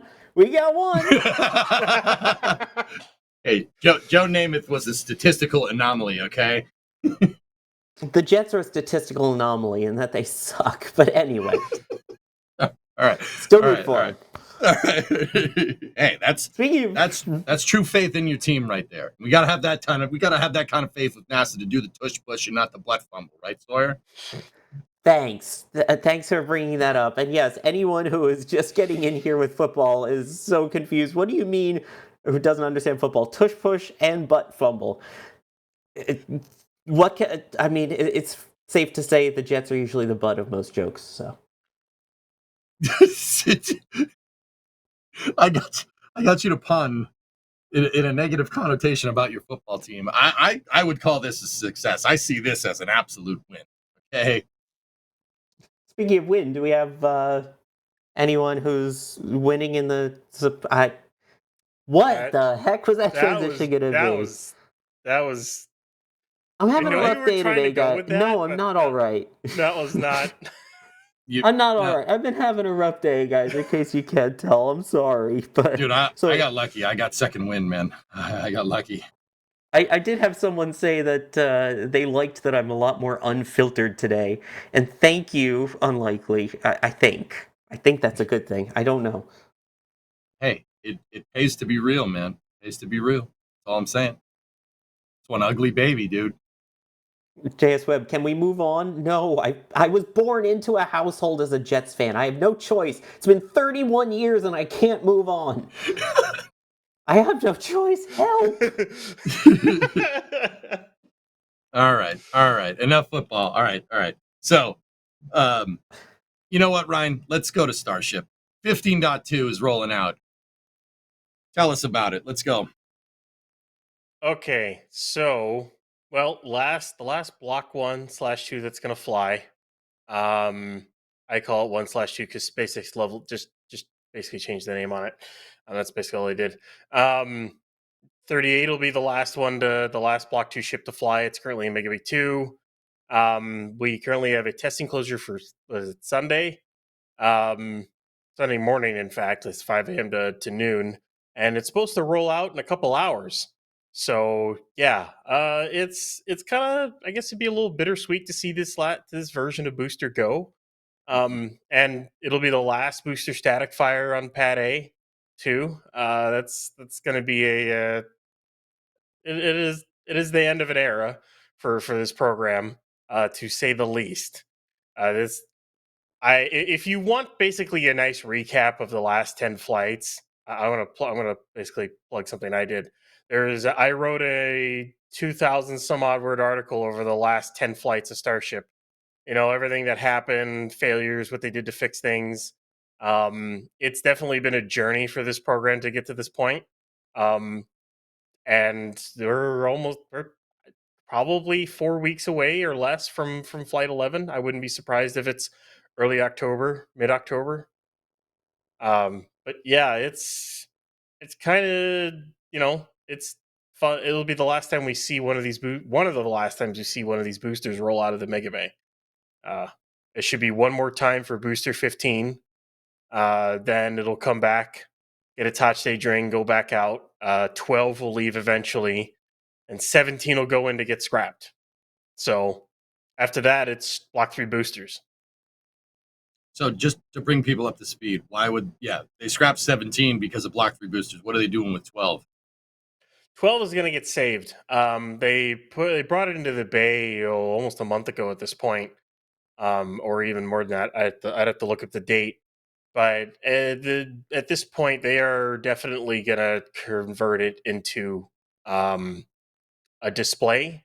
I don't know where they're displaying it, or in what fashion, or on what kind of stand. I have not seen a specific stand get built for it, but it's definitely going to be saved. So, unlike SN15, which apparently is still in the rocket, I was waiting for it. There we go. Very technical update. They are saving 12, which is good. My guess is it'll get put on display like B1019 over in Hawthorne, which I am incredibly happy for. That'll be cool to see that booster saved. Yeah. Ryan, I have a quick question, but I got to go through some support before I do it. The support queue is getting big, and you guys know how I feel about that. I can't have a big support queue. It's just a box. I have to empty the box. Like it's just like family friendly. I'm talking about the support queue box, man. The tip jar. Jeez. Yeah, about it getting bigger. Anyway, go ahead. What do we got? Man, unfiltered Sawyer is a trip. This is great. That's a word for it. Roseanne DeVasto, $10 super chat. Have to say, thanks for the discussions about the future. Yeah, I like theory crafting out the architecture because it's fun. It's a fun thing to do. It's fun to play Kerbal with your rockets. You know what I mean? I think, just in case anybody's wondering, like we know that it's not just going to be like, oh, let's just put this stage on this rocket and this stage on this. That's not really how that works. But with the right will, it could. Anyway, So we got Jim Yoder saying Sawyer is the best host. I like Unhinged Sawyer. It's amazing. You're absolutely right, Jim. It's fantastic. This is dangerous, folks. The longer it goes on, the worse it gets. We got Drunar with $10 Canadian. Question: SpaceX, Blue Origin, Intuitive, Rocket Lab all have interplanetary architecture in progress, with or without NASA contracts. Boeing ULA have a horse in this race? Gateway equals an 8-year-old concept. Yeah, that's a good point. Ryan, do you know if Boeing has anything like that to go beyond low Earth orbit, or ULA for that matter? I think other than the SLS, Boeing doesn't really have anything in the space thing. I mean, you have Starliner, but it's Starliner. What about X-37? Do you think we get that to the moon? That'd be cool if X-37 could make it to the moon. That'd be kind of cool. I'd be pretty hype on that. I'm not gonna lie. That'd be pretty cool. But I mean, as far as I know, Boeing has no extra plans for anything along those lines. Neither does ULA. ULA basically has Vulcan and Atlas, and that's pretty much it. Starliner to the moon. Telling it right now. There you go. Calling it. Starliner to the moon. Can it make it to space? Barely. Can it make it back from the ISS safely? Barely. But it's going to the moon. Diamond hands. Let's do Diamond hands. I mean, if you know what the messed up part is, dude. If Boeing was like, yes, we're gonna put Starliner on top of SLS and send it somewhere, we're gonna put it on some rocket that can get it out there, I'd be like, yeah, dude, heck yeah, let's do this. Let's do this. Let's go. Like, all right. All right. Roseanne Devasto again, $20 super chat. Not the world, just the United States. That was in regards to beating China. Yeah, I mean, I don't know. I mean, I'd love to see my home country's flags up there more, but I want to see other countries' flags up there. The more people, the merrier. I mean, for better or for worse, as discussed, right? Like, okay, we got Zor, the graphics guy, $10 super chat. Why not use Falcon to lift experiments to develop refueling in space? Ooh! Oh, what do we got? What do we got? We have a Block Look at 3 hot It's got a staging hole test in it. article. Oh, hot stage ring. And well, that's the grid fin, and I think there should be a cavity. It should have been, the cavity I think is installed on all 3 of these sides. This is B18.3 test tank. This is for them to test their new integrated hot stage design, which it's definitely still a test tank because I haven't seen anything. There you go. I haven't seen anything new on the dome to indicate it's I'm still curious what they're going to put on top of that dome for like heat ablation and whatnot. That'll be interesting when they do that. But yeah, man, only 2 I mean, rings. actually, Zor, the graphics guy, $10 super chat asking why not use Falcon to lift experiments to develop refueling in space. You know what? I think that ship sailed. I think what you see on the screen is your experiments for refueling in space, not necessarily 18.3. Yeah, but I think they're going to use Starship, right, Ryan? You use just at this point, you might as well use Starship. The time to do refueling stuff with Falcon would have been like 5 years ago. Yeah, and not only that, you're not going to be able to do any kind of large scale refueling tests with Falcon. SpaceX is talking about moving almost 100 to 150 tons when you between a tanker and a depot, or between 2 tankers, or when you dock a ship to a depot, you're looking to transfer almost 1,500 metric tons of propellant in one go. You might be able to test subscale stuff with Falcon, but at this point, just test it with Starship. You're already there at this point. Yeah, baby. We got Phil with a £5 sterling super chat saying it's handball. Real football is played in England and in the EU. Hey, we play that over here too. We just call it soccer. Also, guess who's playing in the EU this year? The New York Jets. My misery continues, waking up at 9 a.m. Eastern to watch my team likely lose over in Germany. Hey, at least you get it out of the way, man. It's like me being a Ferrari fan. I wake up at 6 a.m. to watch them double DNF. It's fantastic. That's great. That's what I wanted to. That's how I want to start my Sunday. But now I have the rest of the day. I mean, I could shut the race off early. It's great. I mean, yeah, true. Game's over by third quarter usually, so it's fine. Yeah, you're good, man. Everything's good. All right. We have Drisbane with a $5 super chat. Still remember the new star on the Jets, spelling it Jete, Jets.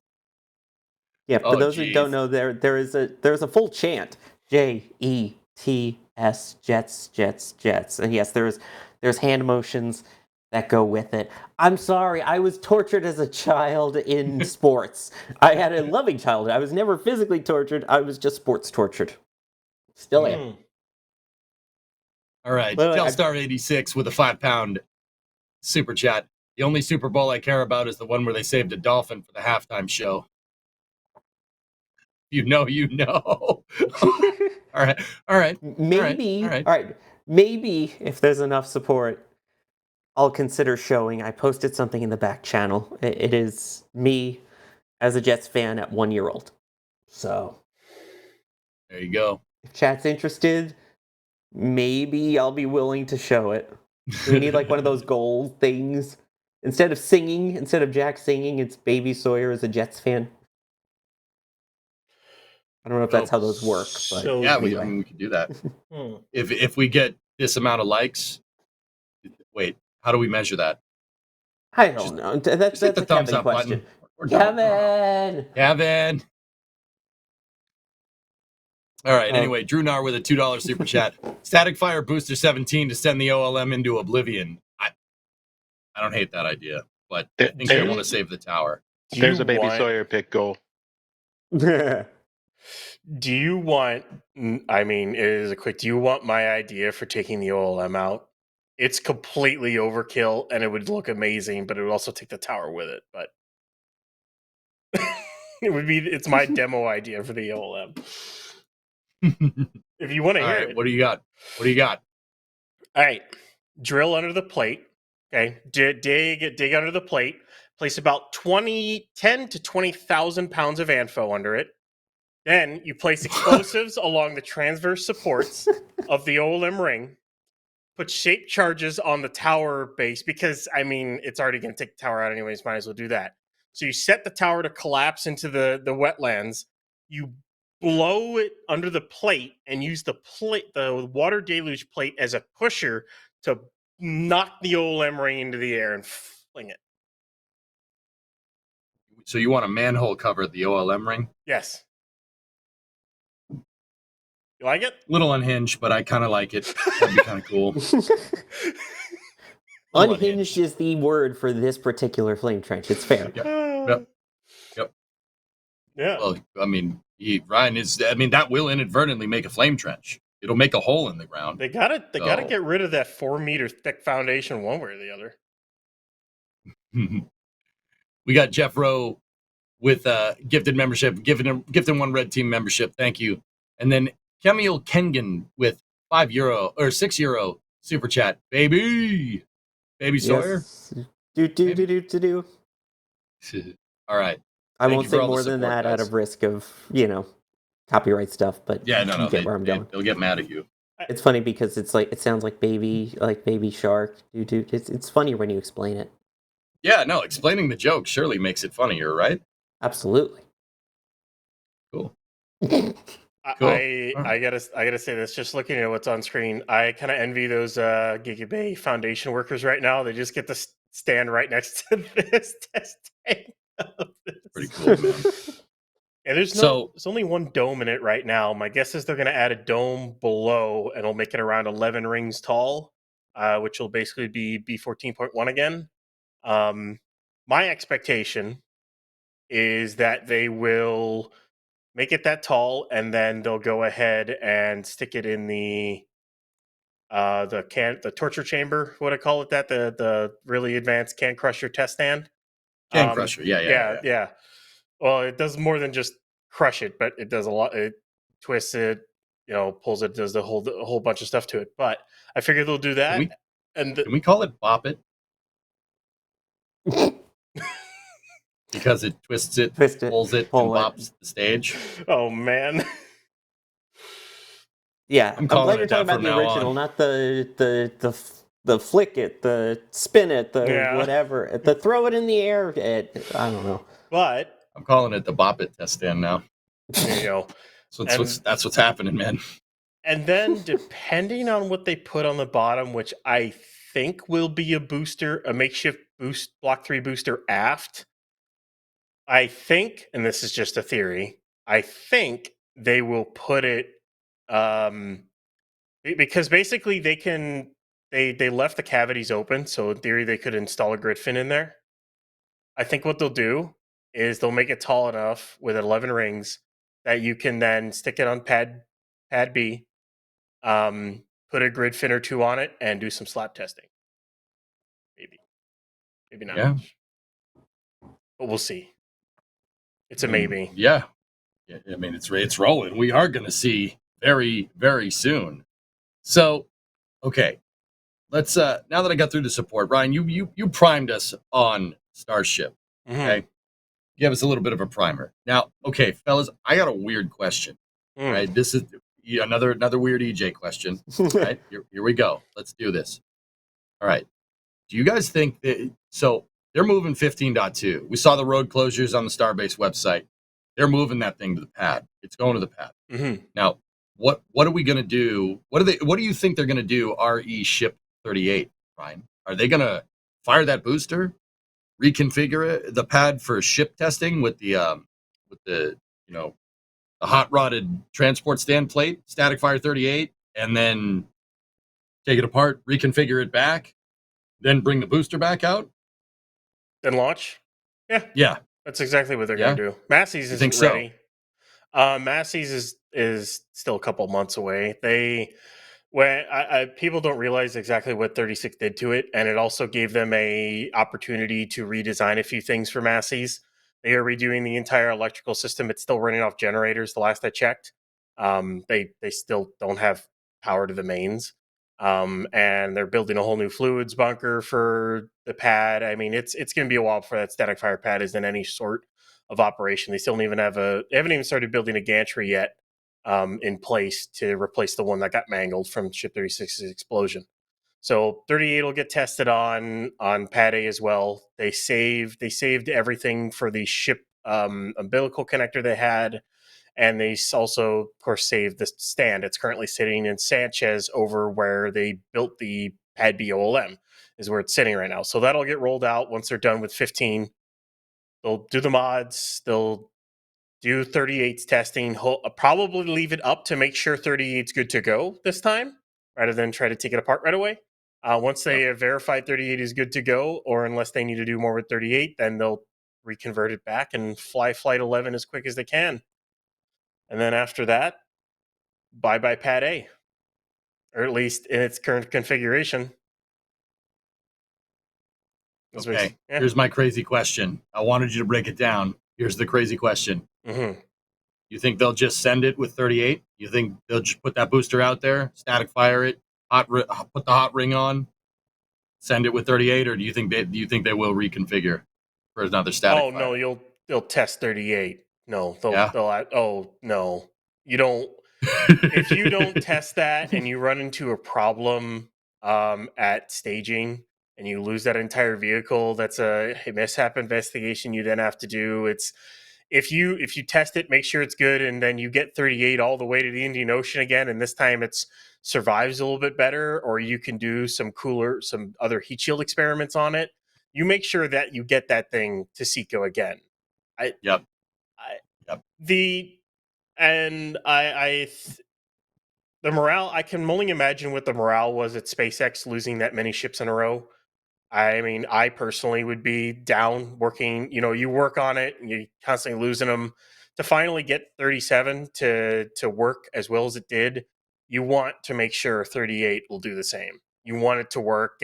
Ride that morale high straight into Block 3 and your new pad design and everything else. You test it right. Just test it. What rush are you in to launch it? To be honest, the only rush is how quickly do you want to start dismantling that pad? That's the rush you're in, basically. Cool. Okay, so they're going to take their time. You're going to get that to Seco.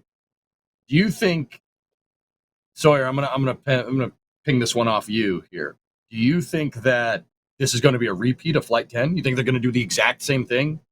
or do you think we'll see anything different? You think we'll see some orbital action here? Think maybe we'll see different TPS tests? Like, what do you think about this? I mean, I'm sure they may do a couple different TPS testing. Maybe they slightly change the angle at which they re-enter, because again, they've really tried to push this one to its limit. I'm sure there's going to be some things that they saw on that flight, now that they finally have heat shield data in the proper orientation, about time, that they may want to actually, make small tweaks and changes. Obviously, they're not going to make any huge changes, because, version 3 is coming up, but I wouldn't be surprised if they tweak the trajectory, maybe adjust some of the tiles, maybe add or remove some of those metal tiles, given the beautiful orange glow that we got as a result. I think there's going to be minute tweaks, but don't expect anything groundbreaking until V3. Although, then again, if there is a pad fallback, then that would be groundbreaking, but we don't want that. Yeah. Yeah, I mean, maybe after, right? Like, maybe after we want to break the ground around the pad. That's actually a question from Wolf 480 in chat. Ryan, this one's for you. Hypothetically, what would happen if Ship 38 wanted to explode, like happened to explode on Pad 1? Could it damage infrastructure for Pad 2? I mean, it depends on where the shrapnel would go. The only thing at real risk would be the tanks themselves, or maybe some of the lines getting a little bit burnt. But if it exploded like that, SpaceX could just fire off the deluge and snuff out any flames that were near it. I mean, that's the funny part about that. Yeah. And the funny thing is, if 38 did explode, I mean, then they have to scrap booster 15 because it has nothing to fly. There's no vehicle to fly with it. And if you think that they would try to get a Block 3 ship to fly with it, that's pointless. That would require modification to the ship QD. It would require modifications to the booster hot stage ring to also deal with Raptor 3s. And not only that, like the Block 3 ship isn't anywhere close. So if 38 did happen to explode, I mean, we wouldn't have any launches until probably like March, April. But then you could have both booster and ship 15 in the rocket garden. Yeah. Hey. The big rocket garden in the sky, right? Right? Yeah, that, yeah. Right? At that rate, yeah. Okay. Cool. I have let's see. The support queue went off. We're running out of time, so I'm gonna pop through this. And I know you guys are tired, Ryan. I know you have a hard out because you have to go do work. Unlike us, just sit here and sleep. Wait, what? We do not. What is this word sleep? I still don't know what it means. Okay, so Aramil Lorathane with a 2-pound super chat. Baby Sawyer fun. Oh, they're gonna hit that goal, Sawyer. We're gonna see you in that Jets cap. Oh yeah, 8 out of 10. Oh jeez, I didn't think it actually get that high yet. Right. We got Jim Yoder becoming a Capcom member right there. Thanks, Jim. Appreciate you, man. GSC Hydro. Considering the new catch pins for the new boosters will be a part of the grid fins, are you concerned that one of the grid fins on the last flight seemed to fail to return to a catch position? Oh, that's a good question. Ryan, I'm teeing this one up for you because one of the grid fins seems to have gotten stuck. I don't know if SpaceX did that on purpose on the Flight 10 Super Heavy test landing. But that's an interesting question. Ryan, what do you think? It is interesting. It is probably one of the issues with putting it on the grid fin, that if all of a sudden if a grid fin gets locked, you're in a bit of a pickle, to say the least, because then you can't really catch the booster at that point. That would probably end up being an aborted catch, and then they divert. So the hope would be that it doesn't lock. But the other part about that is SpaceX never told us they were doing that with that grid fin, so I don't believe it was on purpose. But then again, they do stuff they don't tell us about too, so who knows? Honestly. Yep. Chat. We hit our goal. Kevin, do you have that picture? How did we? Wow. We hit our goal. Post the picture. I Post put it in the it. back channel. Breaking news. Yes. There it There's is. my guy. His I Jets hat. just put it in the back channel anyway, just because we were talking about it. And now it's like, oh, here it is on stream. I told you I was doomed from a young age.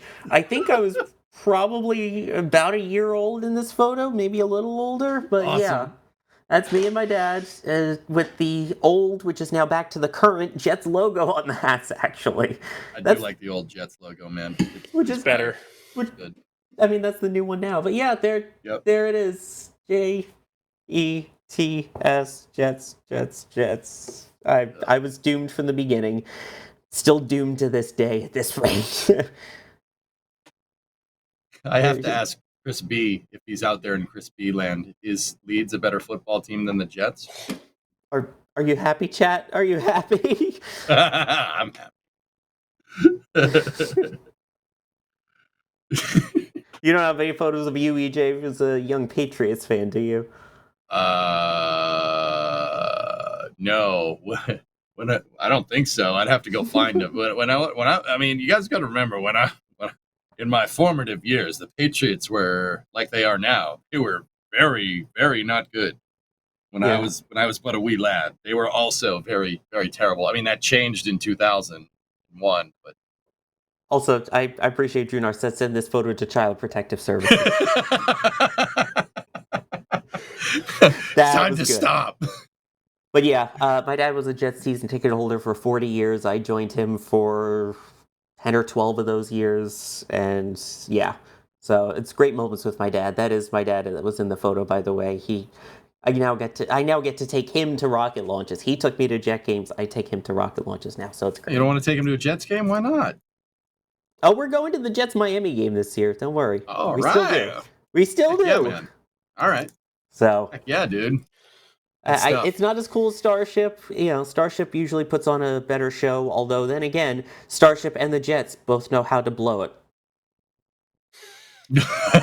Starship blows up, and then the Jets blow leads. Blowing leads or anything. I mean, I live in Minnesota. Not a full Vikings fan, because if you follow the Vikings, you'll just have eternal disappointment for it. It's most Minnesota sports teams, but yeah. I'm glad that Chad is okay with us veering off for just a few minutes to talk about football again. I appreciate that. We got a baby picture of Sawyer out of it, so is it really that bad? It depends on your definition of bad there, yeah. And by the way, I do just have to point out when we were talking to Chris Bergen a couple years ago, and he was asking what football team to root for. Someone told him to root for the Jets, and that became his team, and that was the Aaron Rodgers getting injured 5 minutes into the game year. So we made Chris Bergen a suffering Jets fan too by accident. It's so messed up. Why would you do that to your friend? Yeah, that was evil. Sorry, Chris. Oh my goodness. Thank you for everybody that helped meet that goal. And we appreciate it. I'm gonna pop through the rest of the support queue. I'm just gonna pop all the baby Sawyer goals up there. Crispy contributed.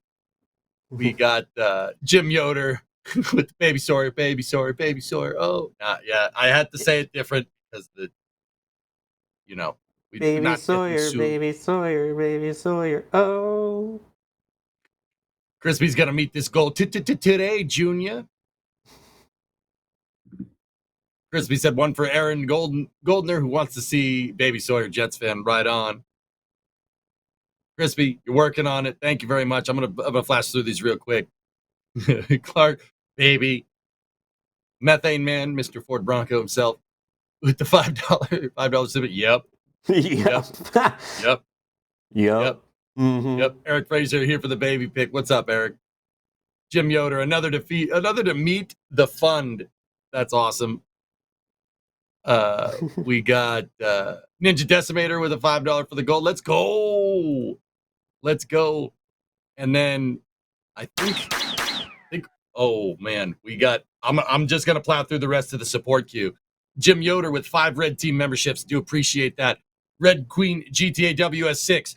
When you put that super chat through, I started getting Ryan to talk about Massey's because the question is about Massey's. If Ryan answered it for you, I saw it going. I'm like, Ryan, talk to me about Massey's. So I saw it, and I asked the question right when you tipped it through. Also, Pontiac, good stuff. Drew Nar, $2 super chat. If you don't test Ship 38, Mark Watney might die. Yeah, yep. Dude, like the reason why I asked you if they were going to send Ship 38, Ryan, was because people have been asking me all week. Like, I've been streaming over on Twitch. People are like, you think they're going to send? I'm like, I mean, maybe they might. But now that I'm thinking about it, yeah, that's probably not a good idea. Probably shouldn't do that. Don't just send it because the whole reason for the static fire is not only to test the engines, but it's also to test everything else that they've done since the cryo. It helps make it flight ready. I mean, eventually it'll all be a condensed test campaign, but it's never a good idea just to send something that holds 1,500 tons of propellant and just go. That's never a good idea, especially if it has an issue on liftoff, like even with the engines not running, say it has an issue on liftoff and explodes and it takes the entire stack with it and it does a pad fallback, and which would damage more than just pad A. It would take out the launch site for a while, which leads to a huge mishap investigation. And there's a whole load of stuff. And then it stops the Starship program for a while. And we don't want that. Test it. Yeah, that's a good call. Telstar had one. Oh, that was one for the Baby Sawyer fund. Caffeine fund for the NSF crew. Dude, we need it. We need it. It was, this day really messed me up. You tell we're struggling today. Yeah, Sawyer too. Sawyer had some challenges too as well. It's been a long day since 4 a.m. Yep. All right. Telstar 86 with £2 super chat. Were Sawyer's first words untoken? Yes, I think so. No, I think they were what were they? Flag. Throw the flag. That's good. No, don't elaborate on that one. We'll just put that one out to the void. If you got it, good for you. All right. Camille Kengan with €5. Oh my gosh, so cute. Yep. And then Crispy with a $250 tip. Tips.nastspaceflight.com. Thank you so much. Love you guys and what you do. Still wondering if Webby is going to sing after the topics. Oh, you got called out. Okay, for reference, we were last night in our Discord. It was just a regular voice chat in the Discord. We basically had. I was just playing Spotify while we were playing games and just listening to music, and it became kind of a karaoke night last night. It was kind of funny, but yeah, I mean, if you. I don't know if I want to sing. That's the thing. Do it. Oh, man. We get kicked. We might get copyright struck if I do that. Just change some of the lyrics up. Can I copy your homework? Yeah, man. Just change some things up. It's fine. Just make it space themed. Then it's parody. I am not then that it's legal. good off the fly to do that. Not even remotely. That would be bad. To change stuff off the fly, I'd have to write it down first. I mean, yeah, you are a writer. It makes sense. Yeah, he's got a point. You sure you don't want to? Now I'm crying in the Indian Ocean. Ah. Starship is in trouble. See, I'm not that creative. That was. Oh, Ship 36 blew up. No. Oh, my God. Because there's the pause. Oh, my God. Can we remix like an auto-tune Jack saying Ship 36 just blew up to that melody? Can we do that? Is that doable? Sound people. Can we do Ship 36 just blew you mean up. like the yeah. So about those launch dates. The goat screaming one, that one, you mean? Yeah. We need to throw that in there too for the fun. So about those launch dates. Yeah.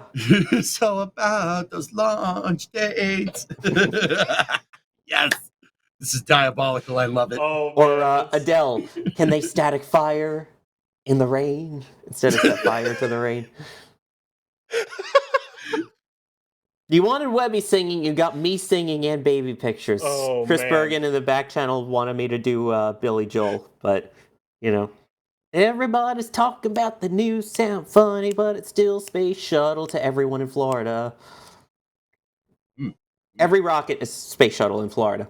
There you go. Yeah. Which, speaking that's of, true. Shuttle Sunday returns this Sunday, 3 p.m. Eastern on Space Coast Live. Can we show the Max Pog face for that announcement again? Just because I want to see it. I want to put it up on the stream. And that is likely that could be right after a static fire of Booster 15 too. Oh, that better not delay Shuttle Sunday. No, If we've the waited closure for only it. goes to noon Please. that day. Oh, well, I mean, they can always extend it, but it goes to noon. Don't say that. Might be loving Shuttle. The fact that it's on the transport stand and it's going to roll out tonight, and it looks like it's going to roll out tonight, they should be ready to go and they should static fire it by Sunday. Shouldn't have any issues with that. Honestly, it's been so long, I forget what mission we're covering this weekend. I'm trying to remember. What was the last Shuttle Sunday that we did? I don't remember. And then we have a Started- playlist. I Started know. with STS. Really? It No. did? Oh, Yeah. Wow. Okay. Okay, here's the playlist. Thank you, whoever used the shuttle command. Last one was STS 34, I think, if that's correct. So, yeah. So that means the next one, I think we get into, is it more DoD stuff with STS 33? Yeah. So I think we'll be doing a couple because we get more DoD fun. Either way, you'll have to tune in to find out and talk about the exciting stuff. Yep. Am I Good stuff. selling this well? Am I selling this well, socials team? You can also follow on the socials and we'll notify you when it happens. I don't know. Somewhere, LSR just cracked a smile. He's like, What rails today? We are all way off the. Hey, speaking of the socials, there they are. At least 3 of the 6.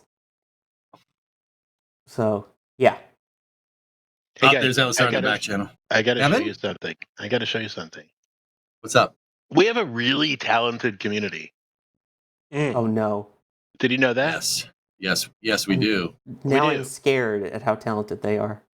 I'm not. Well, it's not the usual Space Pope, but it's a different Space Pope. So Doss sent the Space Pope a picture of CP11 because we all love CP11, Mhm.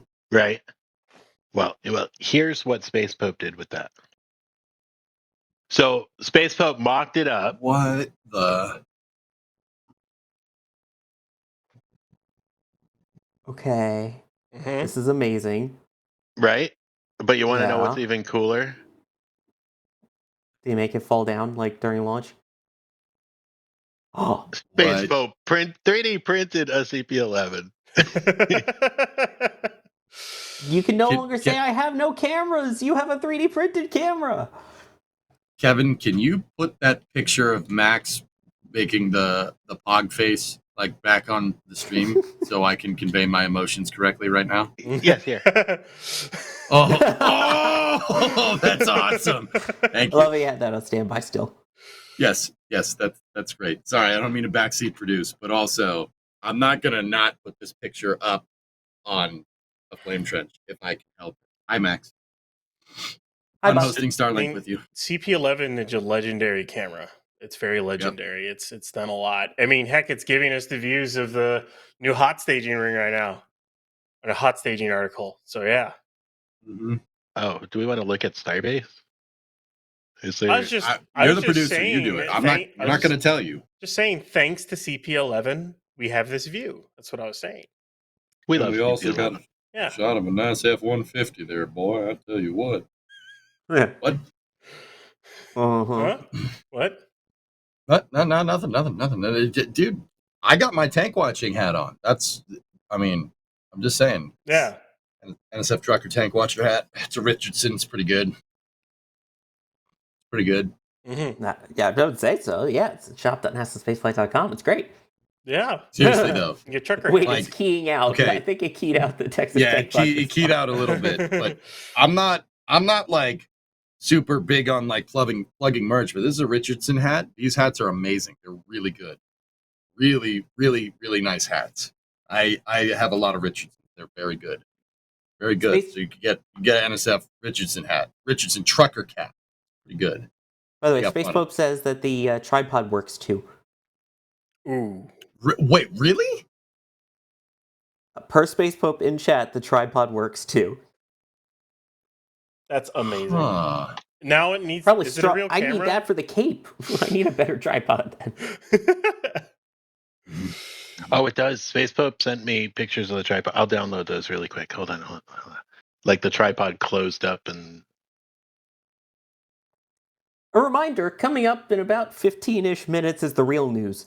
The one where people actually talk about the news of what's happened in spaceflight this week. You might even call it This Week in Spaceflight. As opposed to whatever this has become today. Yeah, but you won't get baby unhinged- pictures on Twist. That's all I'm saying. Yeah, to say this has been one of the more unhinged one is probably an understatement. Well, you know, it does have hinges. Oh, Dude, that's actually really cool. That's actually pretty awesome. A little the baby question tripod. is, does CP11 pan up, pan down, pan left, pan right, pan twist, pan forward, pan back? It doesn't because that's not a thing, Sawyer. Just saying. Somewhere How out to there, anger camera operators and producers in one sentence. Jack. Yeah, he was just like. He probably made that noise too.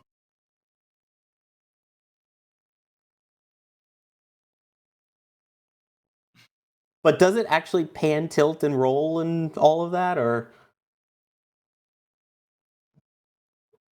That's unbelievable. It's pretty cool. Okay, so let's see here. What other questions did I have? Oh, I had a good question about Starlinks and payloads. And this is kind of a general discussion question. Do you guys think they're going to put a real V3 on Ship 38? Because we did see them unload those dumb links from the Starlink dispenser. Any thoughts here? Who wants this one? Ryan? Yeah? And you're just making sure you're unmuted, by the way, so that the chat I can hear am you. unmuted across the board, guys. I was definitely talking while muted. Right at the end. Right at the end. Had to do it once. It's all right. It's unhinged. We're good. You're good. Go for it, Ryan. I was muted because I didn't want you to hear my keyboard strokes because I had just remembered to order one of those hats, so we'll just put it that way. The truth comes out. Subtle. All right. Very subtle. I think it's a maybe. It depends on if they're willing to just chuck away a couple of actual V3 sats and not dumb links. Because obviously 38's not going to go to orbit. Unless they do some weird thing where they go to orbit, then do a deorbit burn and still try to land in the Indian Ocean or in Hawaii, because they, in theory, could. Although to land in Hawaii, they would need a license modification to do that. The easiest, quickest way to launch would be they could do Starlinks that aren't turned on at all, because you also need an FCC license if they're going to, communicate back and forth. I don't think they have one for Starlink V3 yet, at least not for that. So you need an FCC license for it. Maybe not. Probably not. As much as I want it. No. I was gonna say, I really, Sawyer, are you familiar with STS 51? Not Remind me 51A. which mission that was. Okay, so it was a mission that deployed a SPAS, a shuttle pallet, right? Yeah. And a shuttle, what a SPAS is, guys, for the shuttle is basically a little probe that has RCS on it that they pull out of the shuttle's payload bay and they let it go, and it has RCS and it can fly away and it can give you a third person of the shuttle. Mm-hmm. Yeah, somewhere and then out there, it just moves back and they grab it and put it back in. Bingo, exactly. STS-51 deployed one of those, right? And it had an IMAX camera on it. Do you see where I'm going with this RE Starlinks and real satellite deployment? Yeah? I do, but If I here, mean, here's the thing. That's a waste of a V3 satellite, I feel like, if you're going to do that. There's also, if you're going to stream it down, then there's the bandwidth thing of a different vehicle streaming besides Starship. So then you have another license that you have to deal with there. Mhm. I don't Yeah. think they would waste a perfectly good V3 satellite and all of that just to test it on the final V2. So I'm going to say no. you know what I want Okay. though? But Although I don't know if the production would like this either. There's two options, I think, because I want to see the deployment from cameras outside the vehicle and not, orbital night. Either you launch it at night, so a Starship night launch, which, I mean, yes, yes. or Yes, you please. do it, or you do an early morning launch like the early ones, like Flight 5 and earlier, so that you can have the ship in sunlight all the way until it gets to the Indian Ocean. Then it's nighttime for reentry. I kind of want a night launch and then land like midday, evening in the Indian Ocean, and you can then maybe see Starlink deployment with daylight, and then we also get a night launch of Starship for Flight 11. Maybe I'd like it. Yep. Let's do it. I think that's Yeah. No, I think night launching is something we could all get behind. But Ryan, I do think you got to go to work, man. Yeah, I got to work in a little bit, so I will sign off and say bye to everyone. And I guess EJ and Sawyer can remain on for a little bit without me. Just You're gonna say bye to everybody here. There's a lot of us. I'll say bye. Name Bye, everyone. everyone. There. How about that? Hey Ryan, Yes. I'm a little late on this, but I think you should see it before you leave What you because got? I should have played it a couple minutes ago. Hold on. Buddy, the man's gotta go. Rankings. Oh, what? That's awesome. You know what's even better? It just said Jack. That's why that's even funnier. I mean, Jack is usually the one who is muted, but talking about our talented community, I'm going to pronounce this wrong. There's an accent over the A, but that's from Hendrik, in our Discord. Nice. That's awesome. That's And awesome. on that bombshell, Ryan, thank you for being here. Appreciate it. Always enjoy your insightful commentary, as pessimistic as it is. I try, Yeah, so. No, that theory crafting, the blank check conversation was good. That was fun though. Oh, yeah, I knew we were gonna have a conversation with that one. That was always Anyways, and so I guess CJ, EJ, right, and Sawyer. Jesus. Anyways, yep. You need sleep. Bye, Ryan. Soren, I need Bye. sleep. Saying, all right, man. I just shove him off the screen. Get out of here. Get out of here. Get out of here, I said. Be gone. Anyway, sorry, it's just you and me now. That's dangerous. You've seen what happens when it's just you and me. I know, it's great. It's gonna be real fun. Am I chopping? All right. Wait, Kevin's here too. Never mind. We gotta. Oh, darn. God. All right. So, Sawyer, how long do you think we're going to see till Block 3? I mean, Elon has said that they're going to fly Block 3 this year. Do you think we're going to get there? I mean, Flight 11 is clearly going to happen sometime soon. How far do you think we are out till Block 3 flies? I think either January or February. I don't think it's going to be this year because there's going to be all that downtime still. So whenever they launch the next flight, Flight 11, if they were even to launch it 2 weeks from now, it's not going to make a difference because you're not refurbing Pad 1. You're now having to switch everything over to Pad 2. You're also talking, in a way, a new vehicle. You've got so many new designs. You've got, again, as we see, the integrated hot stage ring that's new. You've got the new grid fins with the integrated catch portions. There's so many new things on this vehicle that it's just the law of spaceflight that every time you think your date is right, it's going to actually push right because you're testing new things. So I think by the time they get Pad 2 up, which they're making still amazing progress on, get all of the GSE tested because we know how great GSE is in spaceflight.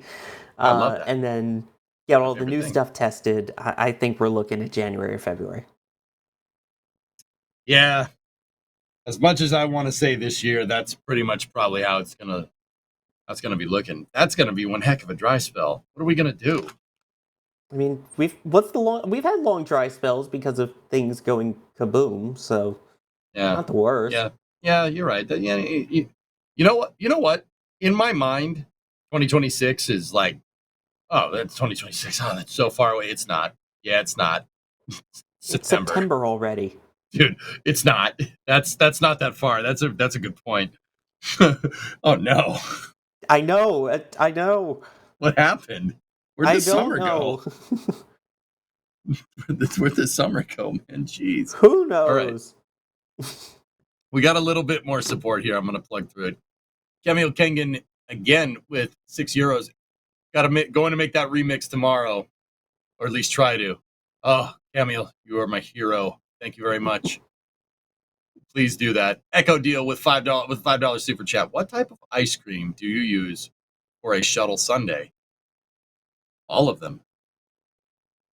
Dude, the space shuttle is the banana split of launch vehicle. It is very complicated, but man, is it good. The banana Just goes saying. in the payload bay hole. Well, no, the bananas are your SRBs in this analogy. I thought that would be part of the payload bay. It's the payload because it's the split. Then what are the boosters then? I mean, I'm trying to think what else goes in a banana split. I haven't had one in forever. Really? What? Oh man, no. Hear me out. In the banana split, your bananas are your SRBs. Whatever ice cream flavors, it's Neapolitan. So, chocolate, vanilla, strawberry, that's your external tank. And then the toppings are your space shuttle. Well, because the space shuttle is the cherry on top. Wouldn't it be that strawberry is the external tank and then the vanilla and chocolate are the thermal blanket and heat shield tiles? That could also work, yes. Do you think of the color of it? It literally matches out like that with Neapolitan. And then I guess the question is, what would be the point of the whipped cream and what would be the cherry on top? The whipped cream is the Nomex, and the cherry on top is the Fight Club. Is that the payload itself?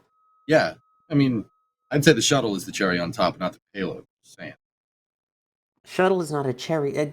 Again, I feel like you've got the ice cream covered as the shuttle because that's the main portion of it is the shuttle. So that's why you have the external tank, and then you have the thermal blanket, and you have the thermal, the thermal tiles. What's this about real news coming up? Yeah, no, I don't know what you're talking about. Hey, we answered the question. All right, this is not on us for going off the rails. We were just answering the question. Look at the thing. Look at the thing down there. See that? We were just answering the question. I was staying on topic. All right. Next. Hang on. Actually, I think I know what it would be. Okay. Go. Shoot. It would be here. Hang on. Let me find the list. Here we go. It would be Chip and Dip from Ben and Jerry's. You know why? It's a canceled flavor.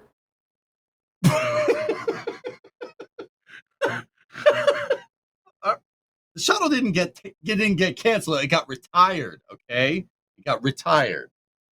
Yeah, potato. All right. Next bit of support. Yeah, thank you, Kevin. Sophie. There you go. VAB. No, not that one. Flame Kate Gabriel. I love it. Nice. So Rick Linen with a $10 super chat. Rick, what's on your mind? I think there should be an international agreement stating that there shall not be any significant infrastructure on the Earth-facing side of the moon. It should be preserved for future generations. I mean, Rick, dude, even if you had something the size of Manhattan on the moon, it would be tough. It would be tough to see it. It'd be tough to see it even from here. Like, dude, you could have 1 million people living on the moon, and it would be tough to see from Earth. I mean, it is a good ways away. But I mean, there should be some. I think conservation is something that should be taken into account when we go. I mean, as much as you can. I mean, the moon's, as far as we know, the moon is just a big rock. But I mean, should. I mean, you know what? You know what, Rick? I got a good idea. And Sawyer, you tell me if this is a bad idea. Maybe we should go up there and figure out if anything needs to be conserved. That that's a good idea. We should do that.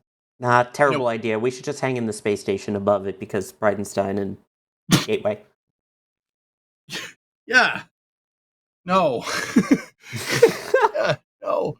Bringing All right. it back, baby. Bringing it back. Recall. There you go. Telstar 86 with 2 pounds. The cherry on top is the crane on the tower. Oh, well, will it still be there for this next episode? Jack will have to find out. Yep. We got Susan with the store message here. Mentioning the hats reminded me I didn't even finish off my patch collection with Flight 10. I cannot wait to see what SpaceX does with 11, but especially what the NSF patch looks like. Hey, thank you, Susan. We appreciate it. Thank you. You guys know I'm not one for plugging merch all the time. I actually really like this hat, but yeah, we do appreciate all the support. Seriously, a lot of it goes into getting you merch like this and getting you these camera shots that you see all the time. I mean, we don't drive Ferraris around, okay? I drive a pickup truck from 1997. It's not like we're pocketing this and being like, yeah, we do this because we love it. And the support is just purely there to give you guys better content. Like, we also got to put food on the table, but most of it is, to get you the best content that you possibly can. So we do appreciate the support. Also, speak for yourself. I drive a pretty pimped out Chevy Traverse, baby. Wait, how much? Are you telling me you're making more money than me? I ain't calling you a trooper. No, I don't know. All I will say is modifications to make vehicles handicap accessible is about as much, if not more, than the car itself. So yeah, they ain't a cheap ride. I got a welder. If you want a handy-capable Ferrari, we can make that happen. Just saying. Maybe it's not enough money to actually buy the Ferrari, though. But See, yeah, there you go. I mean, we have the Ferrari of CP11s. We do have the Ferrari of CP11s. Anyway, all right, Sawyer. I think let's put a cherry on top of this banana split of a flame trench, and on this shuttle. On this shuttle of a flame trench. Yeah, baby. Sawyer, thank you for being here. I know, you didn't, like me, you didn't have a particularly good day, but hopefully we made it better. And we do thank you for being here. It was a really nice distraction, I gotta say. No, it was good to hang out with everybody here. Thanks, chat, for being a great sport about all of it. And yeah, my baby picture is now on the internet. There we go. I don't know why you would want to do that, but all right. Anyway, so also we got Kevin behind the scenes at KMR. I think it's Kevin Monitors Reed. He's our producer here, heading up this flame trench.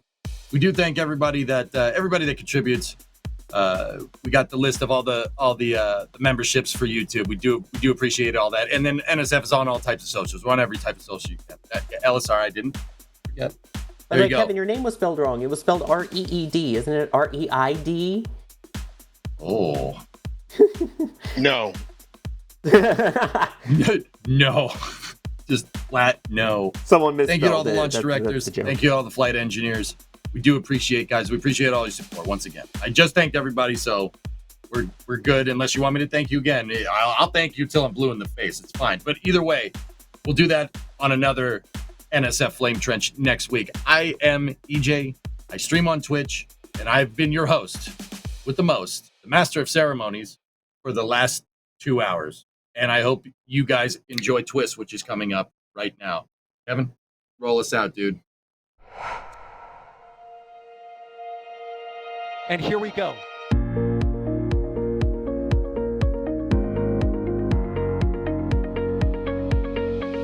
We have liftoff. Propulsion continues to be normal. R68 chamber pressure looks good. Doubling up. Roger, planet. Water towers, fly! Yes! Tango down to nominal. Flight downside FD off. Say again, FD off. It's orange! 145! Oh my god!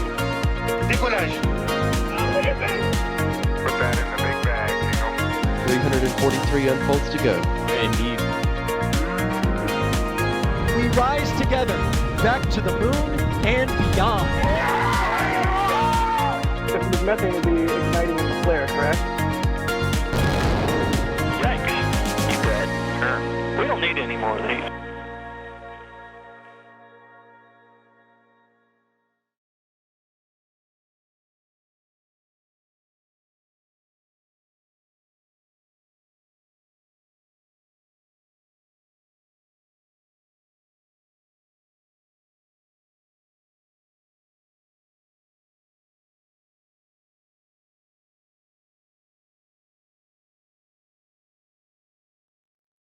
Clear. Dude, The I fan am on my last legs right now. That's six, dude. You know what? You know what? I don't mind getting up for like a 6 a.m. Starlink, right? Because you know, right? But man, it's waking up at 6, getting ready to go, and then checking your phone and seeing the launch has been delayed an hour. Like, do you go back to sleep? Do you try to stay awake? What do you do? That screwed me up really badly. You never go back to sleep. That's the problem. Right, dude. And I took a nap and I screwed up, dude. I screwed up so hard, man. Yeah, I got 3 hours of sleep, and then I took an hour nap before this, so I'm dying. You guys Yeah, are so you're, sleepy? yeah, very EP. Oh my god, EP is an understatement right now. So are you feeling better now, at least? I mean, I wasn't feeling bad. It's just stuff Yeah. that's going on. Yeah. Are Memby's able Yep. to hear us or no? They should be. I think so. I see Oh, okay. audio. Means. Yeah, This no, will it's probably be a short one since everybody's tired. Mhm. Are you tired, Kevin? I am. I couldn't sleep last night, and then it was like 7 o'clock, and I had a 10 o'clock meeting with Doss and someone else, and I ended up falling asleep right before the 10 o'clock meeting, and I missed Oh that no. meeting. Oh Yeah, Yikes. Oh. yeah. But I was up. I was up till about 4 working on our infrastructure project, and then got home and couldn't sleep, and it was one of those days. Well, I slept through work too today.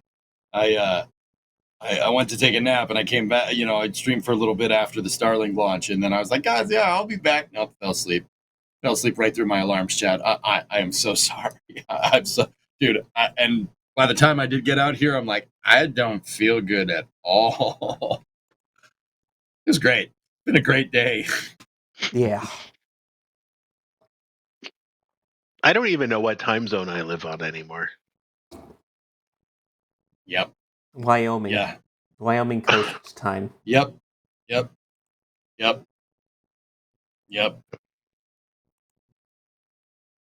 Oh dear. I'm tired, boss. Yeah, tired. mine was. I was getting ready to go to bed. I'm a night owl, so it's like 3, 4 a.m. And then, of course, that's when all hell breaks loose, and no one's really around at 4 a.m. But you got to deal with all the stuff at 4 a.m. So, yeah, Nice. yeah. Sounds like a My lot dad of ended fun. up coming up to help with some stuff at like 10 a.m. So it was still early from all that, but yeah. Same dad in the photo, the baby photo. I would hope so, man. Same Jeez. dad. Just 30 years later, but yeah. How is Mr. Rosenstein doing? He's doing good. Cool. The whole family's still doing good. Cool. Tell him I said hi, please. Give Will him my do. best. Yeah, EJ has met my family. He actually, when we were doing the first event on the Intrepid, hung out at my house for the night before. Sawyer's parents took me in with open arms because I forgot to book a hotel room. Oops. Yeah, So- he ended up sleeping in my streaming room at the time. Yep. So, yeah. I am quite fond of Mr. and Mrs. Rosenstein. They're pretty good people. Yeah, that's a Pretty weird flex. pretty good. They're like, dude, no questions asked. They're like, yeah, come on over. It's fine. It's cool. I'm like, are you sure? Like, you don't know me. And they're like, nah, it's fine. Sawyer says you're cool. I'm like, okay, all right, dude. Okay. You know, I'm a Patriots fan, right? And they're like, yeah, well, okay, come on over. You know? I mean, we had Jets stuff in the house anyway. You're It was also fine. a It did. Boston fan. Yeah, of course. Yeah, That's where I'm from. Oh, you wouldn't Yeah, be allowed exactly. in my house. Bro, you're from Connecticut. You're what is Connecticut? Connecticut is the no man's We're land split. between We're New York split in and the Boston. middle. Yeah, we're split in the middle. You're the In no fact, man's land. My town, I won't say where my town is, but my town is kind of where all of a sudden it becomes all Boston, like half, like split my town in half. It's like Boston to the east, New York to the west. Yeah, baby. We will suffice, dude. We're gonna bring you Duncan. We're gonna bring you Duncan, and you're gonna like it. Split my town in two pieces. This is my last resport. Dude, I was trying to think of a remix to "We Didn't Start the Fire." Falcon 9, Dragon 2, going to a rendezvous. T-Tab That's- started the fire. Ship 36 just blew up. Yeah, it was always burning since the COPV started turning weed. Dude, that's doable. That's totally doable. We could do that, man. Yeah. So someone asked about the servers during the stream. I don't remember who it was. Maybe it was Sawyer who asked about the servers during the stream. I think I did, yeah. Memes, I have to show you something. And Lay Twitchies. gas. Oh, look at that. They are racked.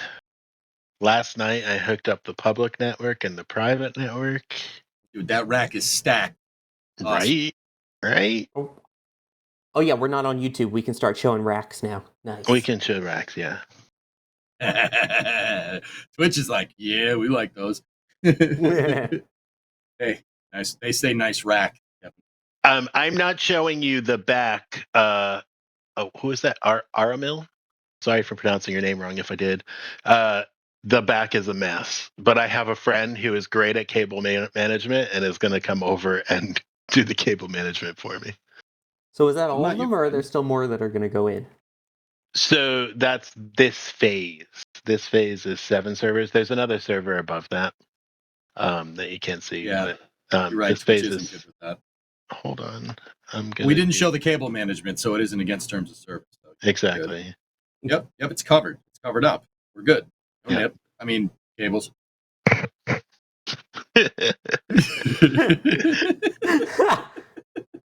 I'm going to nip that in the bud right there. Anyway. Yeah. TLDR for the content of the service, Twitch chat is asking. Kevin, what are these for? These are for our dedicated streams, our dedicated live streams. That's phase 1 of our current infrastructure project. We're moving from a colo to having our own on-premises servers. You're basically doing RTMP in house, yeah? Yeah, we're doing it all in house. That's sick, dude. That's so cool. Here's Jake. He was hiding during the show. He decided just to surprise Membies who stayed. I'm not sure, Vargon. Dude, on, what is it, Wednesday, I did an in-depth analysis on that whole Senate confirmation meeting, and it took like 4.5 hours. I was up till 12 in the morning, and then because I got so annoyed at what was said in that Senate confirmation meeting, I had a lot of energy at the end of the stream. Ended up working on my stupid car until 4 in the morning. And then last night, I had a meeting, and the meeting got done at 12:30 a.m. after a stream, and I got like 2 hours of sleep. I got 2 hours of sleep 2 nights in a row, maybe 3, and I paid for it. I paid for it getting up for that Starlink launch, and I'm paying for it now. So I'm not sure. I might need to recharge over the weekend. Yeah, good luck trying to catch up. Once you lose it, you never get it back. Yeah. that, doing stuff like that is easy to do when you're like 26 or 27. It's not easy to do when you're 37. Like I couldn't think straight when I came out here to try and stream this afternoon. I was like, I don't potato. What?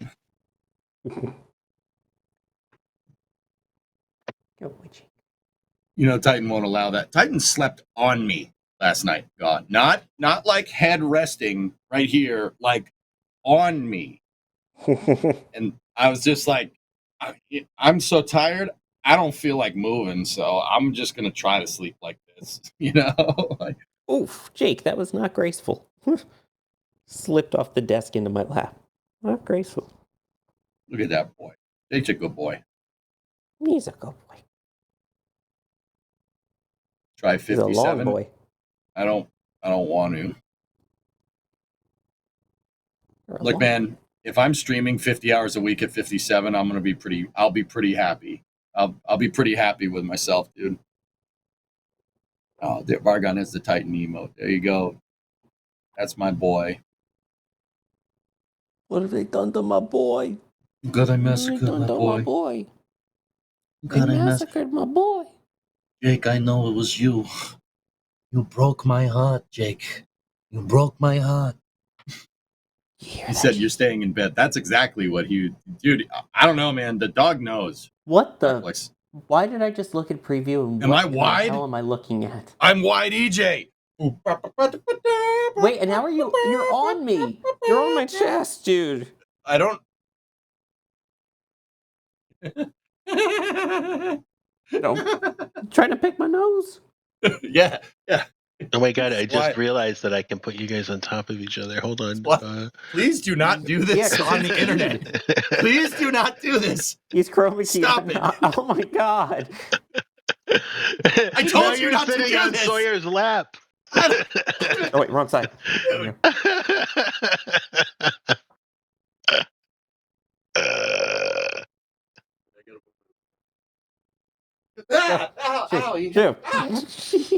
Not you, Jake. I didn't mean to shoo you away, Jake. No.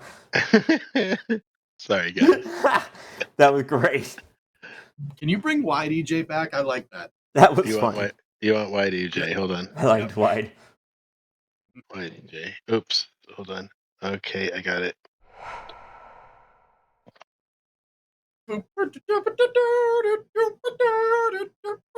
Is that supposed to be like a Fortnite dance? No, I don't know. Maybe. Wide Sawyer.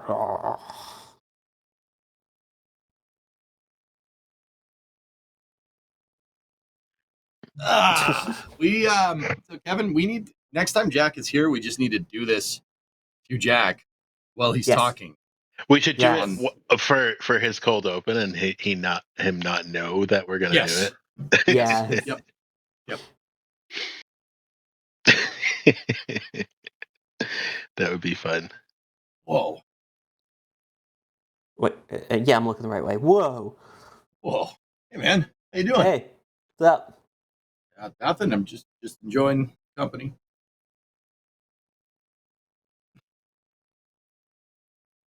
Skinny EJ? Nah, Skinny EJ doesn't. That's not a thing. Wait a minute. Does this mean we need to? Like, I need to be. If I'm. Yeah. See, now it looks like now the perspective looks right. There we go. Hey. Oh yeah. I just have to have the preview up on this monitor instead of that monitor. Yeah. Yes. Yeah, it works out because during the show, when I need to look at things that are on screen, Kevin puts them on big box left usually, which means I look this way, which is where I have my actual preview monitor on this side, and it looks like I'm looking at what's on the screen. Yes. And then I have chat on this screen, the one on this side. EJ Noir. The Knights of Columbus took over their part of the city. True gentlemen. But that's what they don't realize. No one gives it. You gotta take it. I'm Serviam. Uh, what screen does Jake use? Whichever one I'm trying to look at. If I'm trying to look at it and not him, he's using that one then. So you've desaturated the shot, Kevin. Can you resaturate it? Full saturation? Maybe. All right, cool. Oregon, how many players does the Stationeer server allow again? 64. Whoa. Yeah, we may have petitioned the developers to make it 64 max instead of 10. Jeez. Works.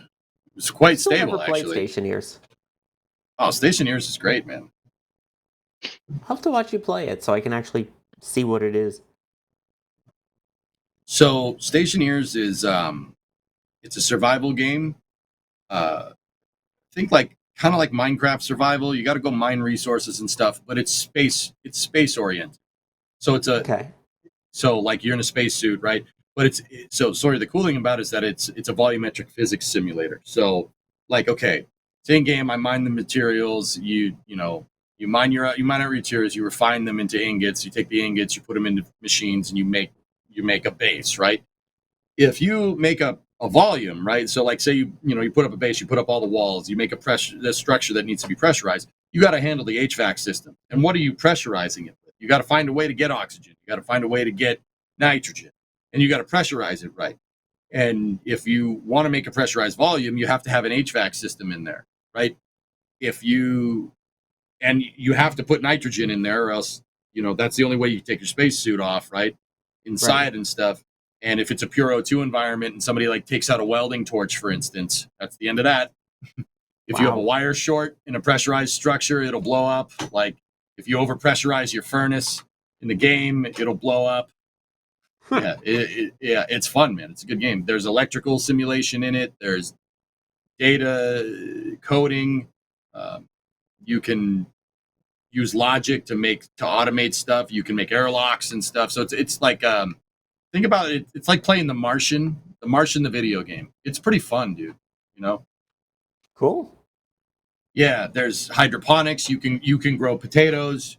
There's logic, IC stuff. Yeah, it's a fun game, dude. It's some real nerd stuff. You really have to understand your thermodynamics to play that game, or else you will die. It's pretty cool. Yeah. Yeah, I mean, either way, like, sorry, if you wanted to come join us on the multiplayer server, we have a big base, right, with a huge pressurized volume. So if you wanted to jump in, it wouldn't be as like hardcore because we have a lot of stuff already made, So like if you wanted to come in and learn or give it a shot, our base is our base is a good way for newer players to kind of figure stuff out because you could just go back to the base if something goes wrong. Yeah, I'll watch one of the streams and see, because I don't have the game or anything, so I'll watch it. Yeah, there's even a shower, too. You have to shower or else you get unhygienic. But I don't even do that in real life. Oh, wait, what? Oh. Well, no, I can't post-surgery still, so it's yeah, sponge baths, Jesus, but, man. Yeah. That's, oh, boy. Hey, well, let's stay positive. You have to shower like an astronaut does on the ISS, and that's pretty cool. Yeah, pretty neat. Yeah, but I can't just leave things to float there. They don't just stay there; they drop. I mean, well, use your imagination. Yeah, it's called Jake knocking things off. Oh, jeez. Hey, Twitching, thanks for the 58. Brought out an 81-month resub in there. Thanks, guys. I appreciate it. I think I gotta wrap it up. I'm struggling here. Yeah, that's all good, brother. You get some rest, okay? Yeah. Tell you folks I said hi. Definitely will do. Are we Hi, all wrapping up? Dad. Yeah, let's wrap it up because I'm starving. I haven't eaten today because I woke up late. Chinese, Kevin. Go. That's exactly what I'm doing. Love Chinese. Me too. Chinese food. EJ, are we streaming for you, or are you pulling a stream from us? Pulling a stream from you. It's RTMP right to my stream. So yeah, we don't need to worry about that. So Twitch chat. Max already postponed racing, so we ain't gonna do any racing tonight. I'm gonna get some rest, and like I said, we're getting back into the regular schedule. I did put in, I think I ended up putting in like 45 hours this week, which is we're getting there. We'll get back to the grinding streams and long streams and after hours and all that. And I have to do a summer car marathon because I died in that freaking game again.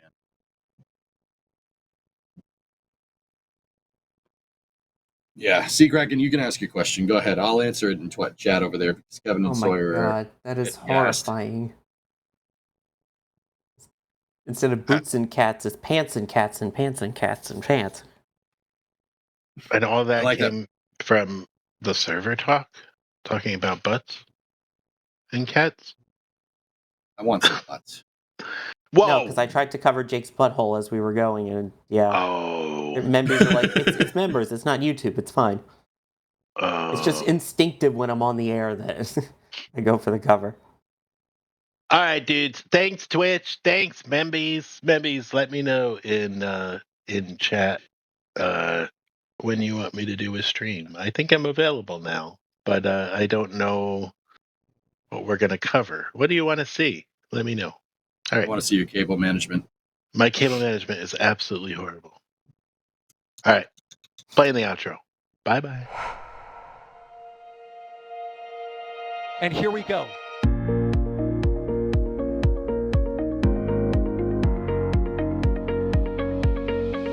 We have liftoff. Propulsion continues to be normal. RS-68 chamber pressure looks good. Following up. Roger, Atlantis. Water towers, fly! Yes!